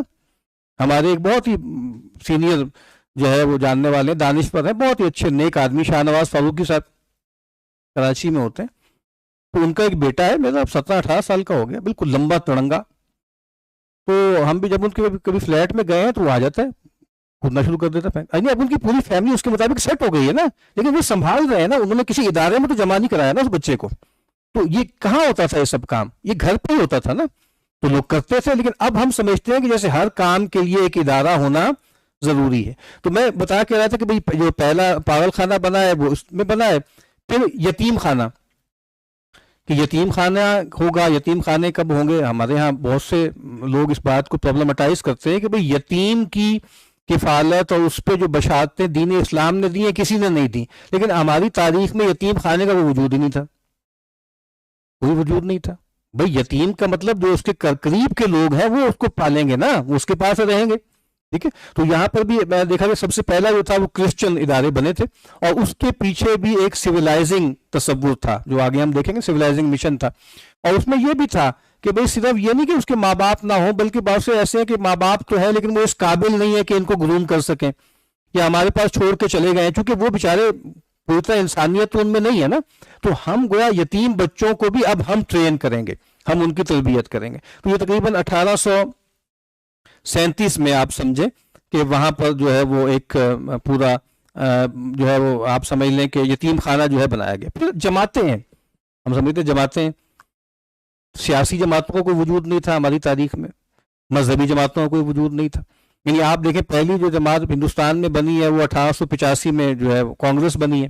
مسلمانوں کی پہلی جماعت بنی 1906 میں. اس کے بعد بھی انجمن ٹائپ ہوتی ہیں، ایسوسیشنز ہوتی ہیں چھوٹی چھوٹی، اور پروجیکٹ بیسڈ ہوتی ہیں. تحریک ہوتی تھی، تحریک جو ہے ترک موالات، تحریک جو ہے وہ خلافت، تحریکات ہیں. اور پھر اس زمانے میں کچھ لوگ لیڈر لوگ سامنے آ جاتے ہیں، باقاعدہ جماعتیں. اچھا تبلیغی جماعت کی لوگ بات کرتے ہیں، وہ 1926 میں بنی تھی. وہ اس طرح کی جماعت نہیں تھی جن معنوں میں آج، اور آج تک بھی نہیں ہے اس طرح کی جماعت. اور 1941 میں جو ہے جماعت اسلامی قائم ہوئی. میں بتانا کیا چاہ رہا ہوں کہ جن اداروں میں ہماری زندگی اب گزرتی ہے اور جن کو ہم پانی اور ہوا کی طرح فطری سمجھتے ہیں، یہ فطری نہیں تھے، ان کا وجود ہی نہیں تھا. اسکول بھی نہیں تھے، کالج بھی نہیں تھے، یونیورسٹیز بھی نہیں تھے، مدرسے ہوتے تھے. ان کی نوعیت بالکل مختلف تھی. ٹھیک ہے. اور جس طریقے سے ہمارے ہاں اس بات کو کچھ لوگوں نے کہا ہے اور یہ اس پر بھی غور کرنا چاہیے کہ جس طریقے سے جدید تعلیمی ادارے وہ ایک کولونیل لیگیسی ہیں، بدقسمتی سے جو مدرسہ ہے اس کے اوپر بھی کولونیل دور کے بہت اثرات. یعنی مثال کے طور پہ فورٹ ولیم کالج تھا یا دہلی کالج تھا. تو جب آپ نے جدید مدرسے بنائے ہیں وہ اسی کے ماڈل پہ بنائے، اس میں بھی نظم، اس میں بھی ایویلویشن، اس میں بھی امتحانات. ٹھیک ہے. وہ سارا نظام کہاں سے آیا ہے؟ وہ جدیدیت سے آیا ہے. یعنی میں دیکھ رہا تھا، میں مولانا رشید احمد گنگوہی کو دیکھ لیں یا فضل خیر آبادی صاحب کو دیکھ لیں، وہ کہاں پڑھے؟ کس مدرسے میں 8 سال انہوں نے درس نظامی کیا؟ پڑھ لیں نا. اس کے پاس گئے، اس کے پاس گئے، ابا جی نے سب سے پہلے پڑھایا، پھر فلاں جگہ گئے، ان سے حدیث پڑھی، ان سے یہ کیا، ان سے یہ کیا. اساتذہ سے پڑھتے تھے نا. یعنی یہ بات کہ جیسے ایک ادارہ ہے وہاں بیٹھ کے جو ہے پورے نظام کے ساتھ 8 سال میں امتحانات دے کے آپ کو دین کی تعلیم حاصل کرنی ہے، یہ بجائے خود ایک کولونیل لیگیسی ہے. ٹھیک ہے. اس پر بھی غور کرنے کی ضرورت ہے. ٹھیک ہے. تو میں بتا کے آ رہا ہوں کہ جو جن اداروں میں ہم زندگی بسر کرتے ہیں وہ بھی یہی ہیں. آخر میں نے کیونکہ آج کل آگے وہ جو اشعار ہیں وہ بھی دیکھ لیں. وہ اس قدر مہذب، کبھی گھر کا منہ نہ دیکھا، کٹی عمر ہوٹلوں میں، مرے اسپتال جا کر. عقل سپرد ماسٹر، مال سپرد آ جناب. اب آ جناب بہت پرلطف ہے یہاں پہ. یعنی آ جناب جو ہے نا، جو ہمارے جو یعنی ظاہر جو انگریز تھے نا ان کی طرف اشارہ کرتے ہیں. مال سپرد آ جناب. اور آج بھی مال سپرد آ جناب ہی ہے. اور آ جناب کون ہے آپ بھی جانتے ہیں، لیکن ان کا نام ہم نہیں لے سکتے. ٹھیک ہے. تو عقل سپرد ماسٹر، مال سپرد آ جناب. یعنی آپ کے ملک کا جو مال کا بڑا حصہ کہاں جاتا ہے وہ آپ سب مجھ سے بہتر جانتے ہیں. تو مال سپرد آ جناب، جان سپرد ڈاکٹر، روح سپرد ڈاروین. یعنی روح تو ویسے ہی اس کو کیسے ختم، ڈاروین کی بات تو اب روح وہ تو جو ہے کوئی ہے ہی نہیں. باپ ماں سے، شیخ سے، اللہ سے کیا ان کو کام. ڈاکٹر جنوا گئے، تعلیم دی سرکار نے. یہ پہلے لوگ ہوتے تھے، فرد ہوتا تھا، اب ادارہ ہوتا ہے. یہ بہت بڑی جوہری تبدیلی ہے. ٹھیک ہے، اب بندے کی جگہ ادارے نے لے لی ہے. آگے چونکہ آج کل چونکہ یو این او کا بڑا ذکر ہوتا ہے، جناب یہ کریں اور عالمی ضمیر کو جھنجھوڑیں اور یہ کریں اور ویڈیوز شیئر کریں، اس سے عالمی ضمیر جھنجھوڑتا جائے گا. تو مطلب کس بچپنے کا شکار ہیں ہم؟ کون سے عالمی ضمیر کی بات کر رہے ہیں؟ یعنی علامہ اقبال کو یہ بصیرت حاصل تھی کہ یہ جو سارے ادارے ہیں یہ استعماری ادارے ہیں اور یہ کس لیے بنائے گئے ہیں. لیگ آف نیشنز تھی علامہ اقبال کے زمانے میں. ٹھیک ہے، اور یہ محل یونائٹڈ نیشن، یعنی لیگ آف نیشن بنی ہے فرسٹ ورلڈ وار کے بعد، یونائٹڈ نیشن اس میں کنورٹ ہوئی ہے سیکنڈ ورلڈ وار کے بعد. لیگ آف نیشن جب بنی تھی تو اس میں کچھ اشعار کہے تھے. ایک فارسی شعر ہے، برفتت تا روش رزم دری بزم کہن. اس بزم کہن سے جنگ کی جو آپ سمجھ لیں کہ روش ہے وہ جاتی رہے. اس کے لیے کیا ہوا ہے؟ درد مندان جہاں طرح نو انداختہ اند، کہ دنیا کے درد مندوں نے ایک نئی طرح نکالی ہے. من عظیم بیش ندانم کہ کفن دزدے چند. میں اس سے زیادہ کچھ نہیں جانتا کہ چند کفن فروشوں نے بہر تقسیم قبور انجمن ساختہ اند، کہ قبروں کی تقسیم کے لیے ایک انجمن بنائی. اور وہ اور یہ کہتے ہیں کہ بھائی اس پوری انجمن کا کام کیا ہے کہ بھائی اس بھیڑ کو تم قابو کر لو، اس بھیڑ کو میں قابو کرتا ہوں. یعنی یہ اس کا مقصد ہے، بندر بانٹ ہے، لوٹ مار ہے اس ادارے کا مقصد. آگے بیچاری کئی روز سے دم توڑ رہی ہے، ڈر ہے خبر بد نہ میرے منہ سے نکل جائے، تقدیر تو مبرم نظر آتی ہے وہ لیکن پیران کلیسا کی دعا ہے یہ کہ ٹل جائے. ممکن اب یہ کیا کہہ رہے ہیں اقبال، یعنی یو این او کو یا لیگ آف نیشنز کو اقبال کیا کہہ رہے ہیں؟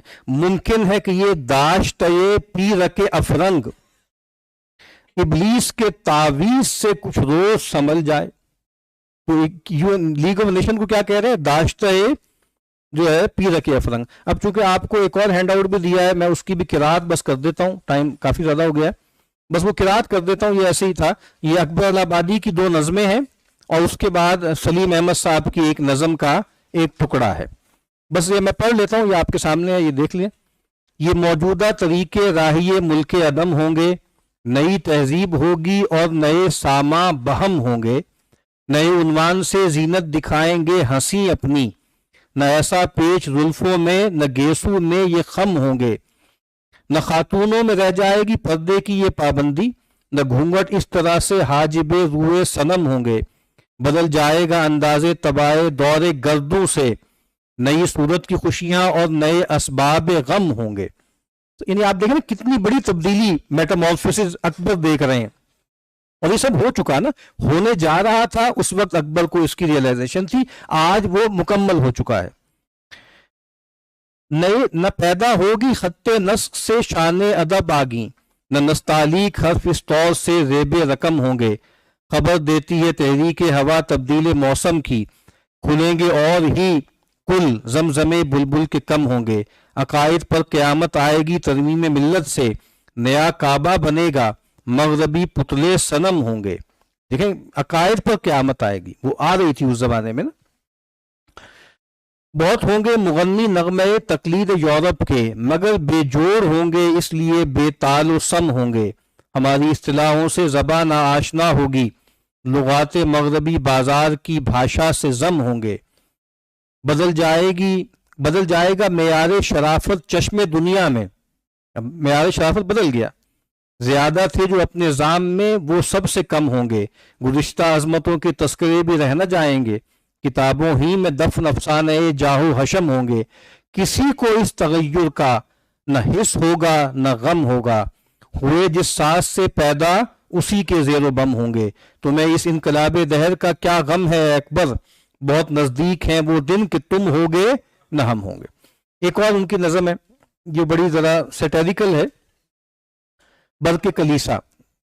تو ہمارے ہاں بھی ایک مطلب برق کلیسا کی شکلیں بدلتی رہتی ہیں. تو برق کلیسا کی مثال کے طور پہ اس کی کئی شکلیں ہیں. مثال کے طور پہ جو فل برائٹ اسکالرشپ ہے، ٹھیک ہے، وہ بھی برق کلیسا کی ایک شکل ہے. ہمارے ہاں مولوی لوگوں کو برباد کرنے کے لیے بھی ایک ڈول ڈالا گیا مدرسہ ڈسکورس کے نام سے. تو اس کی ایک تصویر میں نے دیکھی نا تو مجھے یہ یاد آ گیا. وہ کسی باہر نیپال شپال میں لے جاتے تھے ان کو، تو وہاں بیٹھے ہوئے ہیں، تو وہ مولوی لوگ بھی بیٹھے ہیں اور بھی جو لوگ بیٹھے ہیں، اور وہاں پر کچھ حسینائیں جو ہے یورپ کی وہ بھی بیٹھی ہوئی ہیں، اور جس طرح انہماک سے وہ ان میں گفتگو ہو رہی ہے نا، تو مجھے یاد آ گیا کہ بھئی یہ بلکہ کلیسا ہے جو اس دور میں بھی جو ہے قائم ہے۔ تو کہتے ہیں رات اس مس سے کلیسا میں ہوا میں دو چار، ہائے وہ حسن وہ شوخی وہ نزاکت وہ ابھار، زلف پیچا میں وہ سجدج کے بلائیں بھی مرید، قد رانہ میں وہ چمخم کے قیامت بھی شہید، آنکھیں وہ فتنہ دورہ کے گناہگار کریں، گال وہ صبح درخشاں کے ملک پیار کریں، گرم تقریر جسے سننے کو شعلہ لپکے، دلکش آواز کے سن کر جسے بلبل جو ہے جھپکے، دلکشی چال میں ایسی کہ ستارے رک جائیں، سرکشی ناز میں ایسی کہ گورنر گھک جائیں، آتش حسن سے تقوی کو جلانے والی، بجلیاں لطف تبسم سے گرانے والی، پہلو حسن بیاں شوخی تقریر میں غرق، ترکی و مصر و فلسطین کے حالات میں برق، پس گیا لوٹ گیا دل میں سکت ہی نہ رہی، اتھے تمکین کے جس گت میں وہ گت ہی نہ رہی، ضبط کے عزم کا اس وقت اثر کچھ نہ ہوا، یا حفیظو کا کیا وید مگر کچھ نہ ہوا، عرض کی میں نے کہ اے گلشن فطرت کی بہار، دولت و عزت و ایمان تیرے قدموں پہ نثار، تو اگر عہد وفا باندھ کے میری ہو جائے، ساری دنیا سے میرے قلب کو سیری ہو جائے، شوق کے جوش میں نے جو زباں یوں کھولی، ناز و انداز سے تیور کو چڑھا کر بولی، غیر ممکن ہے مجھے انس مسلمانوں سے، بوئے خوں آتی ہے اس قوم کے افسانوں سے، یہ انسانوں لکھا ہوا ہے، یہ افسانے ہیں، افسانوں سے، لن ترانی کی یہ لیتے ہیں نمازی بن کر، ہم نے سرحد پہ کیا کرتے ہیں غازی بن کر، کوئی بنتا ہے جو مہدی تو بگڑ جاتے ہیں، آگ میں کودتے ہیں توپ سے لڑ جاتے ہیں، گل کھلائے کوئی میدان میں تو اترا جائیں، پائیں سامان اقامت تو قیامت ڈھائیں، مطمئن ہو کوئی کیوں کر کہ یہ ہے نیک نہاد، ہے انوف ان کی رگوں میں اثر حکم جہاد، دشمن صبر کی نظروں میں لگاوٹ آئی، کامیابی کی دل زاد نے آہٹ پائی، عرض کی میں نے اے لذت جاں راحت روح، اب زمانے پہ نہیں ہے اثر آدم و نوح، شجر طور کا اس باغ میں پودا ہی نہیں، یسوع حور کا اس دور میں سودا ہی نہیں، اب کہاں ذہن میں باقی ہیں براق و رفرف، ٹکٹکی بند گئی ہے قوم کی انجن کی طرف، ہم میں باقی نہیں اب خالد جاباز کا رنگ، دل پہ غالب ہے فقط حافظ شیراز کا رنگ، یا نہ وہ نعرے تکبیر نہ وہ جوش سپاہ، سب کے سب آپ ہی پڑھتے رہیں سبحان اللہ، جوہر تیغ مجاہد تیرے ابرو پہ نثار، نور ایمان کا تیرے آئینہ روح پہ نثار، نور ایمان کا تیرے آئینہ روح پہ نثار، اٹھ گئی صفحہ خاطر سے وہ بیسے بد و نیک، یعنی اب قصہ ہی ختم ہو گیا، نیکی اور بدی کا خیر و شر کا، دو دلے ہو رہے ہیں کہتے ہیں اللہ کو ایک، موج کوثر کی کہاں اب ہے میرے باغ کی گرد، میں تو تہذیب میں ہوں تیرے مغاں کا شاگرد، مجھ پہ کچھ وجہ عتاب آپ کو اے جان نہیں، نام ہی نام ہے ورنہ میں مسلمان نہیں، جب کہا صاف یہ میں نے کہ جو ہو صاحب فہم، تو نکالو دل نازک سے یہ شبہ یہ وہم، یہ آخری شعر بہت مزے کا بھی ہے اور بہت جیسے واقعاتی ہے، میرے اسلام کو ایک قصہ ماضی سمجھو، ہنس کے بولی کہ پھر مجھ کو بھی راضی سمجھو۔ اب آخر میں بس ایک نظم ہے سلیم احمد صاحب کی مشرق، بہت طویل نظم ہے، اس کا کچھ ابتدائی تھوڑا سا حصہ ہے۔ کپلنگ نے کہا تھا مشرق مشرق ہے اور مغرب مغرب ہے اور دونوں کا ملنا ناممکن ہے، لیکن مغرب مشرق کے گھر آنگن میں آ پہنچا ہے، میرا نوکر بی بی سی سے خبریں سنتا ہے، میں بیدر اور حافظ کی بجائے شیکسپیئر اور ریلکے کی باتیں کرتا ہوں، اخباروں میں مغرب کے چکلوں کی خبریں اور تصویریں چھپتی ہیں، مجھ کو چگی داڑھی والے اکبر کی کھسیانی ہنسی پر رحم آتا ہے، اقبال کی باتیں گستاخی ہوتی ہے، مجذوب کی بڑھ ہیں، وارث شاہ اور بلے شاہ اور بابا فرید چلے جانے دیجئے، ان باتوں میں کیا رکھا ہے، مشرق ہار گیا ہے، یہ بکسر اور پلاسی کی ہار نہیں ہے، ٹیپو اور جھانسی کی رانی کی ہار نہیں ہے، سن 57 کی جنگ آزادی کی ہار نہیں ہے، ایسی ہار تو جیتی جا سکتی ہے، شاید ہم نے جیت بھی لی ہے، لیکن مشرق اپنی روح کے اندر ہار گیا ہے، قبلہ خان تم ہار گئے ہو اور تمہاری ٹکڑوں پہ پلنے والا لالچی مارکو پولو جیت گیا ہے، اکبر اعظم تم کو مغرب کی جس ایجارہ نے تحفے بیچے تھے اور بڑا بھائی لکھا تھا اس کے کتے بھی ان لوگوں سے افضل ہیں جو تمہیں مہابلی اور ذل اللہ کہا کرتے تھے۔ مشرق کیا تھا؟ جسم سے اوپر اٹھنے کی ایک خواہش تھی، شہوت و جبلت کی تاریکی میں ایک دیا جلانے کی کوشش تھی۔ میں سوچ رہا ہوں سورج مشرق سے نکلا تھا، مشرق سے جانے کتنے سورج نکلے تھے، لیکن مغرب ہر سورج کو نگل گیا ہے۔ میں ہار گیا ہوں۔ میں نے اپنے گھر کی دیواروں پہ لکھا ہے میں ہار گیا ہوں۔ میں نے اپنے آئینے پہ کالک مل دی ہے اور تصویروں پہ تھوکا ہے۔ ہارنے والے چہرے ایسے ہوتے ہیں۔ میری روح کے اندر ایک ایسا گہرا زخم لگا ہے جس کے بھرنے کے لیے صدیاں بھی ناکافی ہیں۔ میں اپنے بچے اور کتے دونوں کو ٹیپو کہتا ہوں۔ مجھ سے میرا سب کچھ لے لو اور مجھے ایک نفرت دے دو، مجھ سے میرا سب کچھ لے لو اور مجھے ایک غصہ دے دو، ایسی نفرت، ایسا غصہ جس کی آگ میں سب جل جائیں، میں بھی۔